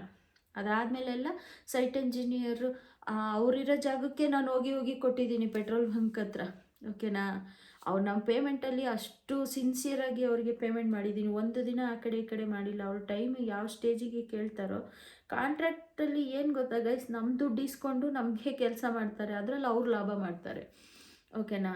ಮಾಡಲಿ, ತಪ್ಪಲ್ಲ, ಯಾಕಂದರೆ ಅವ್ರು ನಿಂತ್ಕೊಂಡು ಹುಡುಗರನ್ನೆಲ್ಲ ಮೇಂಟೈನ್ ಮಾಡ್ಕೊಂಡು ಮಾಡ್ತಾರೆ. ಬಟ್ ಇಲ್ಲಿ ಹುಡುಗರನ್ನೇ ನೆಟ್ಟಿಗೆ ಇಟ್ಕೊಳ್ದೆ ಕೆಲಸ ಯಾಕೆ ಒಪ್ಕೋಬೇಕು? ಕೆಲಸ ಒಪ್ಕೊಂಡು ಪ್ರಾಪರಾಗಿ ಮಾಡಿಕೊಟ್ಟಿಲ್ಲ ಅಂದರೆ ಮಾಡಿಕೊಟ್ಟವರು ಒಳ್ಳೆ ಒಪಿನಿಯನ್ ಎಲ್ಲಿ ಕೊಡ್ತಾರೆ? ಅವರು ಈ ಕಡೆಗೆಲ್ಲ ಸ್ಟ್ಯಾಂಡರ್ಡ್ ಮನುಷ್ಯ ಅಂತ ಹೇಳ್ತಾರೆ ಎಲ್ಲ. ಅವ್ರ ಸ್ಟ್ಯಾಂಡರ್ಡ್ ಇದ್ದರೆ ಅದು ಅವರಿಗೆ. ನಾನು ಹೇಳೋದು, ಈಗ ನಮಗೆ ಊಟ ಇಲ್ಲ ಅಂದರೆ ಯಾರು ಕೊಡ್ತಾರೆ ಗೈಸ್? ಯಾರು ಕೊಡೋಲ್ಲ. ನಾವು ಕಷ್ಟಪಟ್ಟು ದುಡಿದ್ರೆ ನಮ್ಮ ತಟ್ಟೆಗೆ ಅನ್ನ ಬೀಳೋದು, ಇಲ್ಲಾಂದರೆ ಯಾರೂ ಕೊಡೋಲ್ಲ, ಓಕೆನಾ. ಸೊ ಈ ಥರ ಎಲ್ಲ ಅನುಭವಗಳು ನನಗೆ ತುಂಬ ಆಗಿದೆ. ಎಷ್ಟು ಕಷ್ಟಪಟ್ಟಿದ್ದೀನಿ ಅನ್ನೋದು ನನಗೆ ಗೊತ್ತು ಗೈಸ್. ಬೆಳಗ್ಗೆ 5 ಗಂಟೆಗೆ ಎದ್ದೇಳು, ಗಾಡಿ ತಗೋ, ಅಲ್ಲಿಂದ ತಾವರೆಕೆರೆಗೆ ಬಾ, ಸುಂಕದಕಟ್ಟೆಯಿಂದ ತಾವರೆಕೆರೆ 11 ಕಿಲೋಮೀಟರ್ಸ್, ಓಕೆನಾ. ಅಲ್ಲಿಂದ ಇಲ್ಲಿಗೆ ಬಾ, ನೀರು ಹಾಕು, ಮತ್ತು ಇಲ್ಲಿಂದ ವಾಪಸ್ ಮನೆಗೆ ಹೋಗು ಗಾಡಿ ತೊಗೊಂಡು. ಮತ್ತು ಅಲ್ಲೇನಾದರೂ ಮನೇಲಿ ಅಡುಗೆ ಗಿಡಿಗೆ ಇರುತ್ತಲ್ಲ, ನಮ್ಮ ಯಜಮಾನ್ರು ಸ್ವಲ್ಪ ಹೆಲ್ಪ್ ಮಾಡ್ತಿದ್ರು. ಸೊ ಅಲ್ಲೋಗು, ಅಲ್ಲಿಂದ ಮತ್ತೆ ಆಫೀಸ್ಗೆ ಹೋಗು, ಆಫೀಸಲ್ಲಿ ಹೋಗಿ ಮತ್ತೆ ಸಂಜೆ ಕ್ಯೂರಿಂಗ್ ಮಾಡಬೇಕಲ್ಲ. ಒಂದು 4-5 ಗಂಟೆವರೆಗೂ ಆಫೀಸಲ್ಲಿ ಕೆಲಸ ಮಾಡಿಬಿಟ್ಟು, ಮತ್ತೆ ನಂದು ಬಿಸ್ನೆಸ್ ಇದ್ದಿದ್ದರಿಂದ ಕಮಿಷನ್ ಬೇಸಿಸಲ್ಲಿ ವರ್ಕ್ ಮಾಡೋದ್ರಿಂದ ನಾನು ಎಷ್ಟೊತ್ತಿಗೆ ಬೇಕಾದರೂ ಆಫೀಸ್ ಕ್ಲೋಸ್ ಮಾಡ್ಬೋದು. ಜೊತೆಗೆ ನಂದು ಮೊಬೈಲಲ್ಲೇ ಕೆಲಸ ಮಾಡುವಂಥ ಸಿಸ್ಟಮ್ ಇರೋದ್ರಿಂದ, ಆಪ್ಷನ್ ಇರೋದ್ರಿಂದ, ನಾನು ಊರಿಗೆ ಹೋದ್ರೂ ಕೆಲಸ ಮಾಡ್ತೀನಿ, ಆಫೀಸಲ್ಲಿ ಇದ್ದರೂ ಕೆಲಸ ಮಾಡ್ತೀನಿ, ಹೊರಗಡೆ ಇದ್ದರೂ ಮೊಬೈಲ್ ಇದ್ದರೆ ಮೊಬೈಲಲ್ಲೇ ಕೆಲಸ ಮಾಡ್ತೀನಿ. ಸೊ ನಮ್ಮ ಕಸ್ಟಮರು ಅಷ್ಟೇ ಕೋಆಪ್ರೇಟ್ ಮಾಡಿದ್ದಾರೆ ನನಗೆ. Thank you so much for that. ಯಾಕೆಂದರೆ ನಾನು ಎಲ್ಲೇ ಇದ್ರೂ, ಈವನ್ ಊರಿಗೆ ಹೋಗಿದ್ರೂ ಕಾಲ್ ಮಾಡ್ತಾರೆ, ವಾಟ್ಸಪ್ಪಲ್ಲಿ ಕಳಿಸ್ತಾರೆ, ಅಮೌಂಟನ್ನು ಫೋನ್ಪೇ ಗೂಗಲ್ ಪೇಲಿ ಕಳಿಸ್ಕೊಡ್ತಾರೆ. ಇವತ್ತು ನಾನು ಒಂದು ಮನೆ ಕಟ್ಕೊಂಡು ಬೆಂಗಳೂರಲ್ಲಿ ನನ್ನದೇ ಆದ ಒಂದು ಸೈಟ್ ತೊಗೊಂಡು ಮನೆ ಕಟ್ಕೊಂಡಿದ್ದೀನಿ ಅಂದರೆ that all because of our valuable customers ಮತ್ತು ನನಗೆ ಕೆಲಸ ಕಲಿಸಿದಂಥ ಗುರುಗಳು, ಓಕೆನಾ. 10-12 ವರ್ಷ ಮ್ಯಾನೇಜರ್ ಅಂಡರಲ್ಲಿ ಮೈಕ್ರೋ ಆಫೀಸಲ್ಲಿ ಕಷ್ಟಪಟ್ಟು ಕೆಲಸ ಮಾಡಿ, ಕೆಲಸ ಕಲಿತು, ಅದಾದಮೇಲೆ ಮ್ಯಾನೇಜರ್ ಟ್ರಾನ್ಸ್ಫರ್ ಆದಮೇಲೆ ಸ್ಯಾಲ್ರಿ ಕೊಡೋರಿಲ್ಲ ಅನ್ನೋ ಕಾರಣಕ್ಕೆ ಬಿಸ್ನೆಸ್ಸಿಗೆ ಕನ್ವರ್ಟ್ ಆದೆ. ಸೊ ಮಂತ್ಲಿ ಮಿನಿಮಮ್ 1 ಲ್ಯಾಕ್ ದುಡಿತೀನಿ. 1 ಲಕ್ಷ, 1.5 ಲಕ್ಷ, 2 ಲಕ್ಷದವರೆಗೂ ದುಡಿದಿದ್ದೀನಿ ಗೈಸ್. ಹೆಣ್ಮಕ್ಳು ಎಷ್ಟೇ ಕಷ್ಟಪಟ್ಟು ಜೆನ್ಯೂನ್ ಆಗಿ ಕೆಲಸ ಮಾಡಿ ದುಡಿದ್ರೂ ಅದು ನಮ್ಮ ಮನೆಯವ್ರಿಗೆ ಗೊತ್ತಿರುತ್ತೆ ನಾವು ಎಷ್ಟು ಕಷ್ಟಪಡ್ತಿರ್ತೀವಿ ಅಂತ. ನೀವು ನಂಬಲ್ಲ ಗೈಸ್, ನಾನು ಅಷ್ಟು ದುಡಿದ್ರೂ ಇವಾಗಲೂ ನಾವು ಅನ್ನ ಇದ್ದರೆ ಅನ್ನದಲ್ಲೇ ಅನ್ನ ಇದ್ದರೆ ಸಾಂಬಾರೇ ನೆಟ್ಟಿಗೆ ಮಾಡಿರಲ್ಲ ನಾನು. 15 ದಿನ ಸಾಂಬಾರು, 20 ದಿನ ಸಾಂಬಾರು. ನಮ್ಮ ಓಲ್ಡ್ ಟೈಮಲ್ಲಿ ಅಡುಗೆ ಮಾಡಿರ್ತೀವಲ್ಲ, ಕೆಲಸದವ್ರಿಗೆ ಒಳ್ಳೆ ಊಟ ಕೊಡೋಣ ಅಂತ ಮದುವೆ ಊಟನೇ ಮಾಡಿದ್ವಿ. ಸೊ ಅವ್ರು ರಸಮ್ ಹಾಕಿಸ್ಕೊಳ್ಳೇ ಇಲ್ಲ. 20 ದಿನ ಫ್ರಿಜ್ಜಲ್ಲಿ ಇಟ್ಕೊಂಡು ಸ್ಟೋರ್ ಮಾಡ್ಕೊಂಡು ಬಿಸಿ ಮಾಡ್ಕೊಂಡು ತಿಂದಿದ್ದೀನಿ. ಯಾರಿಗೆ ಕಾಣಿಸುತ್ತೆ ಗೈಸ್? ನೀವೇ ನನ್ನ ಡ್ರೆಸ್ಸಿಂಗ್ ಸೆನ್ಸ್ ಎಲ್ಲ ನೋಡ್ತಿರ್ತೀರ, ಯೂಟ್ಯೂಬ್ ಮಾಡಿದ್ಮೇಲೆ ಬಟ್ಟೆಗಳು ಹಾಕ್ಕೊಂಡಿರ್ತೀವಲ್ಲ, ನೋಡ್ತಾ ಇರ್ತೀರ. ಮೇಲ್ಗಡೆ ಹಾಕ್ಕೊಂಡಿರೋ ಟಾಪ್ಗೂ ಕೆಳಗಡೆ ಹಾಕ್ಕೊಂಡಿರೋ ಪ್ಯಾಂಟ್ಗೂ ಮ್ಯಾಚಿಂಗೇ ಇರಲ್ಲ ನೋಡಿ. ಈಗಲೂ ಕೂಡ ಹಣೆಗೆ ಕುಂಕುಮ ಇಟ್ಕೊಂಡಿದ್ದೀನಿ, ಐಲೈನರ್ ಇಟ್ಕೋತೀನಿ, ಮ್ಯಾಚಿಂಗ್ ಬಳೆ ಹಾಕೋದಾಗಲಿ ಅಥವಾ ವಾಚ್ ಕಟ್ಕೊಳ್ಳೋದಾಗಲಿ, ಮ್ಯಾಚಿಂಗ್ ಡ್ರೆಸ್ಗಳು, ಡ್ರೆಸ್ಸಿಗೆ ತಕ್ಕಂಗೆ ಜ್ಯುವೆಲರೀಸು, ಈ ಥರ ಯಾವುದೂ ನಾವು ಶೋಕಿ ಮಾಡಲ್ಲ. ಓಕೆನಾ. ಕಷ್ಟಪಟ್ಟು ದುಡಿತೀನಿ, ಒಂದೊಂದು ರೂಪಾಯಿನೂ ಕೂಡ ಹಾಕ್ತೀವಿ, ಒಂದೊಂದು ರೂಪಾಯಿನೂ ಕೂಡ ಹಾಕಿ ಅದರಲ್ಲಿ ಏನು ಮಾಡ್ಬೋದು ಅನ್ನೋದನ್ನು ಯೋಚನೆ ಮಾಡಿ ಮಾಡ್ತೀವಿ. ಸೊ ಜನಗಳಿಗದು ಕಾಣಿಸಲ್ಲ. ಹೆಣ್ಮಕ್ಳು ದುಡಿತಾರೆ, ಅದರಲ್ಲೂ ಯಜಮಾನ ಏನಾದರೂ ಸ್ವಲ್ಪ ಪಿವೋಟ್ ಆಗಿಬಿಟ್ಟಿದ್ರಂತೂ ಮುಗ್ದೇ ಹೋಯ್ತು. ಅಯ್ಯೋ, ಬೆಂಗಳೂರಲ್ಲಿ ಹೆಣ್ಮಕ್ಳು ಅಷ್ಟೆಲ್ಲ ಸಂಪಾದನೆ ಮಾಡೋಕ್ಕಾಗುತ್ತಾ? ಕಷ್ಟಪಟ್ಟು ದುಡೀರಿ, ಯಾಕಾಗಲ್ಲ? ಯಾಕೆ ಹೊಟ್ಟೆ ಹೊರ್ಕೋತೀರ ಬೇರೆಯವ್ರನ್ನ ನೋಡಿ? ನೀವು ಕಷ್ಟಪಟ್ಟು ದುಡೀರಿ, ಯಾರು ಬೇಡ ಅಂತಾರೆ? ನೀವೆಲ್ಲ ದುಡಿತೀರಾ. ಕೆಲವರು, ಎಲ್ಲರಿಗೂ ಹೇಳ್ತಾ ಇಲ್ಲ ಗೈಸ್, ಕೆಲವ್ರಿಗೆ ಹೇಳ್ತಿದ್ದೀನಿ. ಈಗ ಹಳ್ಳಿಗಳಲ್ಲಿ ಹಳ್ಳೀಲಿ ಸಿಟಿಲಿ ಎಲ್ಲ ಕಡೆನೂ ಇರ್ತಾರೆ. ಓಕೆನಾ. ಸೊ ಮಾಡೋಕ್ಕೇನು ಕೆಲಸ ಇರಲ್ಲ, ಗಾಸಿಪ್ ಮಾಡ್ಕೊಂಡು ಕೂತಿರ್ತಾರೆ ಅಕ್ಕಪಕ್ಕದ ಮನೆಗಳಲ್ಲಿ. ಸೊ ಒಬ್ರಿಗೊಬ್ರು ಮಾತಾಡೋ, ಯಾವ ಗಂಡಸು ದುಡಿಯೋಲ್ಲ ಕಣ, ಅವಳು ದುಡಿಯೋ ಅಷ್ಟು ದುಡಿಯೋ ಗೌರ್ಮೆಂಟ್ ಕೆಲಸದವ್ರು ಬ್ಯಾಂಗ್ಳೂರಲ್ಲೂ ನೋಡಿದ್ದೀನಿ ಗೈಸ್, ನಮ್ಮ ಜೊತೆ ಚೆನ್ನಾಗೇ ಇರ್ತಾರೆ. ಎಲ್ಲ ಗೊತ್ತಿರುತ್ತೆ, ನಾವು ಹೆಂಗೆ ಅರ್ನ್ ಮಾಡ್ತೀವಿ, ಏನು ಹೆಂಗೆ ಕಷ್ಟಪಡ್ತೀವಿ, ಯಾವ ಥರ ಊಟ ಮಾಡ್ತೀವಿ, ಯಾವ ಥರ ಬಟ್ಟೆ ಹಾಕ್ತೀವಿ, ಎಲ್ಲ ನೋಡಿರ್ತಾರೆ. ಆದ್ರೂ ಅವಳು ಬಿಡಪ್ಪ, ಗೋರ್ಮೆಂಟ್ ಕೆಲಸದಲ್ಲಿರೋರು ದುಡಿಯೋಲ್ಲ, ಆ ಮಟ್ಟಕ್ಕೆ ದುಡಿತಾಳೆ, ಅವಳು ಲಕ್ ಚೆನ್ನಾಗೈತೆ. ಅಥವಾ ಯಾಕೆ ಹೆಣ್ಮಕ್ಳು ಕಷ್ಟಪಟ್ಟು ದುಡಿಯಲ್ಲ ಅಂತ ಏನಿದೆ? ಈಗ ಹೆಣ್ಣು ಗಂಡು ಅನ್ನೋ ಭೇದ ಭಾವನೆ ಇಲ್ಲ, ಎಲ್ಲರೂ ಸಮಾನರು, ಎಲ್ಲರೂ ಸಮಾನವಾಗಿ ದುಡಿತಾರೆ ಅಲ್ವಾ. ಸೊ ನಾನು ಒಂದೊಂದು ರೂಪಾಯಿಗೂ ನಾವು ಐ ಟಿ ರಿಟರ್ನ್ ಫೈಲ್ ಮಾಡ್ತೀವಿ, ಟ್ಯಾಕ್ಸ್ ಫೈಲ್ ಮಾಡ್ತೀವಿ. ಸೊ ಒಂದೊಂದು ರೂಪಾಯಿಗೂ ಫಾರ್ಮ್ 16 ಇರುತ್ತೆ, ಎಷ್ಟು ಇನ್ಕಮ್ ಇದೆ, ಎಷ್ಟು ಖರ್ಚಾಗುತ್ತೆ, ಒಂದೊಂದು ರೂಪಾಯಿಗೂ ಲೆಕ್ಕ ಇರುತ್ತೆ. ನಮ್ಮ ಅಕೌಂಟಿಗೆ ಎಲ್ಲಿಂದ ಬರುತ್ತೆ, ಯಾವ ಥರ ಬರುತ್ತೆ, ಎಲ್ಲಿಗೆ ಹೋಗುತ್ತೆ ವಾಪಸ್ಸು. ಕಂಪನಿಯಿಂದ ನಮಗೆ ಕ್ಯಾಶ್ ಕೊಡಲ್ಲ, ಪೇಮೆಂಟು ಅಕೌಂಟಿಗೆ ಟ್ರಾನ್ಸ್ಫರ್ ಮಾಡ್ತಾರೆ. ಸೊ ಹಾಗಾಗಿ ಯಾವುದು ಇದು ಮಾಡೋಕ್ಕಾಗಲ್ಲ. ಆಮೇಲೆ ಇನ್ನೊಂದು ಏನು ಗೊತ್ತಾ ಗೈಸ್, ಪ್ರತಿಯೊಬ್ಬರಿಗೂ ನಾನು ಇಷ್ಟು ದುಡಿತೀನಿ, ಅಷ್ಟು ದುಡಿತೀನಿ, ಅಥವಾ ನಂದು ಇನ್ಕಮ್ ಇಷ್ಟಿದೆ, ಇದನ್ನು ಯಾರಿಗೂ ಪ್ರೂವ್ ಮಾಡಬೇಕು ಅನ್ನೋದು ಇಲ್ಲ. ಯಾಕೆ ಒಬ್ಬೊಬ್ರಿಗೂ ಯಾಕೆ ಪ್ರೂವ್ ಮಾಡ್ಕೊಂಡು ಹೋಗಬೇಕು? ನಾನು ಹಿಂಗೆ ನಾವು ಕಷ್ಟಪಟ್ಟು ದುಡಿತಿದ್ದೀವ, ನಮ್ಮ ಮನೆಯವ್ರಿಗೆ ಗೊತ್ತಾ, ನಮ್ಮ ಯಜಮಾನ್ರಿಗೆ ಗೊತ್ತಾ, ನನ್ನ ಫ್ಯಾಮಿಲಿ, ನಮ್ಮ ಅಪ್ಪ ಅಮ್ಮಂಗೆ ಗೊತ್ತಾ, ನನ್ನ ಮಕ್ಕಳಿಗೆ ಗೊತ್ತಾ, ನನ್ನ ಫ್ಯಾಮಿಲಿಯವ್ರಿಗೆ ಗೊತ್ತು ನಮ್ಮ ಕಷ್ಟ ಏನು, ನಾವೆಷ್ಟು ಕಷ್ಟಪಡ್ತೀವಿ, ಜೆನ್ಯೂನ್ ಆಗಿದ್ದೀವ, ಏನು ಮಾಡ್ತಿದ್ದೀವಿ ಅನ್ನೋದು. ಕರೆಕ್ಟ್ ಅಲ್ವಾ? ಬೇರೆಯವ್ರಿಗೆಲ್ಲ ಯಾಕೆ, ಏನು ಗೊತ್ತಿರುತ್ತೆ? ಕರೆಕ್ಟ್ ಅಲ್ವಾ? ಒಬ್ರ ಬಗ್ಗೆ ನೀವು ಜಡ್ಜ್ ಮಾಡಬೇಕು ಅಂದರೆ ಯಾರೇ ಆದ್ರೂ ಹತ್ತಿರದಿಂದ ನೋಡಿರಬೇಕು. ನೋಡಿದೆ ಕೆಲವೊಂದು ಸಲ ಪ್ರತ್ಯಕ್ಷವಾಗಿ ಕಂಡ್ರೂ ಪ್ರಮಾಣಿಸಿ ನೋಡಬೇಕು ಅಂತ ದೊಡ್ಡವ್ರು ಗಾದೆ ಹೇಳ್ತಾರೆ. ಈಗ ಪ್ರತ್ಯಕ್ಷವಾಗಿ ನೋಡೋದೇ ಬೇಡ, ನೋಡಿಲ್ಲ ಅಂದ್ರೂ ಬ್ಲಾ ಬ್ಲಾ ಬ್ಲಾ ಮಾತಾಡ್ತಾನೆ ಇರ್ತಾರೆ. ಸೊ ಮಾತಾಡೋರಿಗೆಲ್ಲ ಯಾವ ಹೆಣ್ಮಕ್ಳು ತಲೆ ಕೆಡಿಸ್ಕೋಬೇಡಿ, ಆರಾಮಾಗಿ ಕೆಲಸ ಮಾಡಿ ಖುಷಿಯಾಗಿರಿ. ಸೊ ಇದಾಗಿತ್ತು ನನ್ನ ಅನುಭವ ಗೈಸ್. ಸೊ ಹಾಗಾಗಿ ನಾನು ಸಜೆಸ್ಟ್ ಮಾಡೋದು ಏನಪ್ಪ ಅಂದರೆ, ಯಾವುದೇ ಕನ್ಸ್ಟ್ರಕ್ಷನ್ ಮಾಡುವ ಮುಂಚೆ ಆ ಕಾಂಟ್ರಾಕ್ಟ್ರಿ ಬಗ್ಗೆ ತಿಳ್ಕೊಳ್ಳಿ. ಆಮೇಲೆ ಅಗ್ರಿಮೆಂಟನ್ನು ಫಸ್ಟ್ ಮಾಡ್ಕೊಳ್ಳಿ ಗೈಸ್. ಅಗ್ರಿಮೆಂಟ್ ಇದ್ದರೆ ನಿಮಗೆ ನಿಜವಾಗ್ಲೂ ಅದು ತುಂಬ ಲೀಗಲಾಗಿ ಆ್ಯಕ್ಷನ್ ತೊಗೊಳ್ಳೋದಕ್ಕೂ ನಿಮಗೆ ಯೂಸ್ ಆಗುತ್ತೆ. ನಾಳೆದು ಯಾರು ಚೀಟ್ ಮಾಡೋಕ್ಕಾಗಲ್ಲ. ಓಕೆನಾ. ಸೊ ಅಗ್ರಿಮೆಂಟ್ ಮಾಡಿಸ್ಕೊಳ್ಳಿ. ಎಲೆಕ್ಟ್ರಿಸಿಟಿ ಸಪ್ಲೈ ಮಾಡೋದಾಗ್ಬೋದು, ವಾಟ್ರಿಗೆ ಸಂಬಂಧಪಟ್ಟಂಗೆ ಎಲ್ಲ ಫಸ್ಟೇ ಮಾತಾಡ್ಕೊಳ್ಳಿ. ಸೈಟ್ ಟು ಸೈಟ್ ಮೆಜರ್ಮೆಂಟ್ ಕೊಡ್ತೀರಾ ತಗೊಂಡೋದಾದರೆ ಎಷ್ಟು, ಅಥವಾ ಹಾಲೋ ಬ್ಲಾಕ್ ಆದರೆ ಎಷ್ಟು ಚದರಕ್ಕೆ ಕಾಂಟ್ರಾಕ್ಟ್ ಕೊಡ್ತೀರಾ ಆದರೆ, ಅಥವಾ ಒಳ್ಳೆ ಮೇಸ್ತ್ರಿ ಸಿಕ್ಕಿದ್ರೆ ನಿಮಗೆ ಕೆಲಸ ಮಾಡೋರು, ಮೇಸ್ತ್ರಿ ಇಟ್ಕೊಂಡು ಕೆಲಸ ಮಾಡಿದ್ರು ಆಗುತ್ತೆ ಗೈಸ್. ಬಟ್ ಏನಪ್ಪ ಅಂದರೆ ಎದುರಿಸೋದೇ ಜಾಸ್ತಿ. ಅಯ್ಯೋ ಕೆಲಸ ಬಿಟ್ಟು ಹೋಗ್ಬಿಡ್ತಾರೆ, ಅರ್ಧದಲ್ಲಿ ಬಿಟ್ಟು ಹೋಗ್ಬಿಡ್ತಾರೆ, ನಮ್ಮ ಬಿಲ್ಡಿಂಗ್ ಕಟ್ಟೋವಾಗ 3ನೇ ಮೇಸ್ತ್ರಿ ಇವನು, ಈ ಥರ ಎಲ್ಲ ನನಗೆ ಕೆಲವೊಂದು ಆಯಿತು. ಈ ಥರ ಎಲ್ಲ ಎಕ್ಸ್ಪೀರಿಯೆನ್ಸ್ಗಳನ್ನ ಶೇರ್ ಮಾಡುವಾಗ ನನಗೆ ಭಯ ಆಗಿ, ಜೊತೆಗೆ ನಮ್ಮ ರಿಲೇಷನ್, ನಮ್ಮ ಯಜಮಾನ್ರು ಅಕ್ಕನ ಮಗಳನ್ನ ಏನೋ ಕೊಟ್ಟಿದ್ದೀವಿ ಇಲ್ಲಿ ರಿಲೇಷನ್. ಓಕೆನಾ. ಸೊ ಅವ್ರ ಕಡೆಯಿಂದ ತೊಗೊಂಡಿದ್ರಿಂದ ನನಗೆ ಸೇಫ್ಟಿ ಇರುತ್ತೆ, ನಮ್ಮವರು ಅಂತ ಒಬ್ರು ಇರ್ತಾರೆ ಅನ್ನೋ ಕಾರಣಕ್ಕೆ ನಾನು ಬೇರೆ ಕಡೆ ಸೈಟ್ ಇದ್ರೂ ಅವ್ರು ಹೇಳಿದ ಕಡೆ ತೊಗೊಂಡೆ. ಸೊ ಅದರಲ್ಲೂ ಕೆಲವೊಂದು ನಂಗೆ ಅನುಭವಗಳಾಗಿದೆ. ಅದನ್ನು ನೆಕ್ಸ್ಟ್ ವಿಡಿಯೋದಲ್ಲಿ ಸೈಟ್ ರಿಲೇಟೆಡು ಏನೆಲ್ಲ ಮೋಸ ಹೋದೆ, ಯಾವ ಥರ ಎಲ್ಲ ಯೋಚನೆ ಮಾಡಬೇಕು ಅನ್ನೋದ್ರ ಬಗ್ಗೆ ವಿಡಿಯೋನ ಶೇರ್ ಮಾಡ್ತೀನಿ. ಓಕೆನಾ. ಸೊ ಗೈಸ್, ಇದರಲ್ಲಿ ನಮ್ಮ ಮನೆ ಚೆನ್ನಾಗಿದೆ ಗೈಸ್, ಮನೆ ಚೆನ್ನಾಗಿ ಕಟ್ಟಿದ್ದಾರೆ ವೆಂಕಟೇಶ್ ಸರು, ಅದರಲ್ಲಿ ಎರಡು ಮಾತಿಲ್ಲ. ಕ್ವಾಲಿಟಿ ಚೆನ್ನಾಗಿದೆ, ಇಟ್ಟಿಗೆ ಕ್ವಾಲಿಟಿ ಆಗಲಿ, ಸಿಮೆಂಟ್ ಆಗಲಿ, ಅವರು ಬಳಸಿರುವಂಥ ಏನು ಹೇಳ್ತಾರೆ ಪಿಲ್ಲರಿಗೆ ಬಳಸ್ತಾರಲ್ಲ ರೇಲಿಂಗ್ಸು. ಸೊ ಯಾವುದೂ ಕಂಬಿಗಳಲ್ಲಿ ಮೋಸ ಮಾಡೋದಾಗಲಿ ಯಾವುದೂ ಇಲ್ಲ, ಎಲ್ಲನೂ ಅವರು ಅಗ್ರಿಮೆಂಟಲ್ಲಿ ತೋರಿಸಿರೋ ಥರನೇ ಮೇಂಟೈನ್ ಮಾಡಿದ್ದಾರೆ. ಬಟ್ ಏನಪ್ಪ ಅಂದರೆ ಕೆಲವೊಂದು ಕೆಲವೊಂದರಲ್ಲಿ ಕ್ವಾಲಿಟಿ ಹಾಳಾಗೋಯ್ತು. ಮತ್ತು ಟೈಮ್ ಸಿಕ್ಕಾಪಟ್ಟೆ ವೇಸ್ಟು. ಕೆಲಸದವರು ಇಟ್ಕೊಂಡಿಲ್ಲ ಕರೆಕ್ಟಾಗಿ, ಹುಡುಗರುಗಳು ಕರೆಕ್ಟಾಗಿ ಕೈ ಕೊಟ್ಟರು ಅವರಿಗೆ. ಅವ್ರು ಕೊಟ್ಟರೋ ಅಥವಾ ಅವ್ರ ಹುಡುಗರುಗಳು ಇರೋದೇ ಅಷ್ಟೋ, ಬೇರೆ ಬೇರೆ ಕಡೆ ಎಲ್ಲ ಕೆಲಸ ಮಾಡಿಸ್ತಾರೆ ಅವರು ಪಾಪ, ಅವ್ರ ಸ್ಥಿತಿವಂತರು. ಸೊ ಹಾಗಾಗಿ ಅಷ್ಟೇ, ಹೊಟ್ಟೆ ತುಂಬಿದವ್ರಿಗೆ ಏನಾಗುತ್ತೆ ಹೇಳಿ, ತುಂಬ ಸೀರಿಯಸ್ ಆಗಿ ಯಾವುದೂ ಇರಲ್ಲ. ಮೇಡಮ್ ಆಗುತ್ತೆ ಬಿಡಿ ಮೇಡಮ್, ಆಗುತ್ತೆ ಬಿಡಿ ಮೇಡಮ್, ಯೋಚನೆ ಮಾಡಬೇಡಿ ಮೇಡಮ್ ಅನ್ನೋದು. ಸೊ ಹಾಗಾಗಿ ನಾವು ಓನರ್ಗಳು ಯಾವತ್ತಿಗೂ ಹತ್ತಿರದಲ್ಲಿದ್ದು ಕೆಲಸ ಮಾಡೋದು ಮಾಡಿಸೋದು ಉತ್ತಮ ಅಂತ ನನ್ನ ಅಭಿಪ್ರಾಯ. ಸೊ ಕೆಲವೊಂದು ಸಲ ಕೆಲವೊಬ್ರಿಗೆ ಅನಿವಾರ್ಯ ಇರುತ್ತೆ, ವರ್ಕ್ ಪ್ರೆಷರಲ್ಲಿ ಯಾವುದನ್ನು ಹ್ಯಾಂಡ್ಲು ಮಾಡೋಕ್ಕೆ ಟೈಮು ಪೇಷನ್ಸು ಎರಡೂ ಇರಲ್ಲ. ಸೊ ಆ ಕಾರಣಕ್ಕೆ ನಮ್ಮಂಥವ್ರು ಕೆಲವರು ಕಾಂಟ್ರಾಕ್ಟ್ರ್ ಮೊರೆ ಹೋಗ್ತೀವಿ, ಕಾಂಟ್ರಾಕ್ಟ್ ಅಂತ ಅನಿವಾರ್ಯವಾಗಿ. ಸೊ ಇದಾಗಿತ್ತು ಇವತ್ತಿನ ವಿಡಿಯೋ. ಐ ಹೋಪ್ ನಿಮ್ಮೆಲ್ಲರಿಗೂ ಈ ವಿಡಿಯೋ ಯೂಸ್ಫುಲ್ ಆಗುತ್ತೆ ಅಂತ ಭಾವಿಸ್ತೀನಿ. ಏನಾದರೂ ಇದರಲ್ಲಿ ಬೋರಿಂಗ್ ಅನ್ನೋ ಥರ ನಿಮ್ಗೆ ಅನಿಸಿದರೆ ಕ್ಷಮೆ ಇರಲಿ. ಹೊಸದಾಗಿ ವಿಡಿಯೋ ಎಲ್ಲ ಲಾಗ್ ಎಲ್ಲ ಸ್ಟಾರ್ಟ್ ಮಾಡಿರೋದ್ರಿಂದ ಸೊ ಇಷ್ಟೇ ನಿಮಿಷದಲ್ಲಿ ಮಾಡಬೇಕು ಅನ್ನೋದು ಸ್ವಲ್ಪ ಕಷ್ಟ ಆಗುತ್ತೆ. ಸೊ ಸ್ವಲ್ಪ ಅಡ್ಜಸ್ಟ್ ಮಾಡ್ಕೊಳ್ಳಿ. ನಿಮಗೆ ಯಾವುದು ಯೂಸ್ಫುಲ್ ಮೆಸೇಜ್ ಇದೆ ಅಂತ ಅನಿಸುತ್ತೋ ಅದನ್ನು ಮಾತ್ರ ತೊಗೊಳ್ಳಿ, ವೇಸ್ಟ್ ಅನಿಸೋದನ್ನು ಬಿಡಿ. ಇದರಲ್ಲಿ ನಮ್ಮದು ಕೂಡ ತಪ್ಪಿದೆ, ಯಾಕೆಂದರೆ ನಾವು ತಿಳ್ಕೊಬೇಕು ಫಸ್ಟು. ನಾನು ತಿಳ್ಕೊಳ್ದೆ ಬ್ಲೈಂಡಾಗಿ ನಂಬಿ ಎಸ್ ಅಂದ್ಕೊಂಡು ಎಲ್ಲ ಮಾಡಿದ್ದು ನನ್ನ ಮಿಸ್ಟೇಕು. ಸೊ ನಮ್ಮದು ಏನಿರುತ್ತೆ ಪ್ರಾಧಾನ್ಯತೆ, ನಮ್ಮ ಕಡೆಯಿಂದ ಏನಿರುತ್ತೋ ಅದನ್ನು ಫಸ್ಟು ಕರೆಕ್ಟಾಗಿ ತಿಳ್ಕೊಬೇಕು. ಈಗ ಯೂಟ್ಯೂಬ್ನಲ್ಲಿ ಎಲ್ಲದಕ್ಕೂ ಒಂದೇ ಒಂದು ಚೂರು ಹಾಕಿದ್ರೆ ಅದ್ರ ರಿಲೇಟೆಡು ಸಾವಿರಾರು ವೀಡಿಯೋಸ್ ಮಾಡಿರ್ತಾರೆ, ಓಕೆನಾ.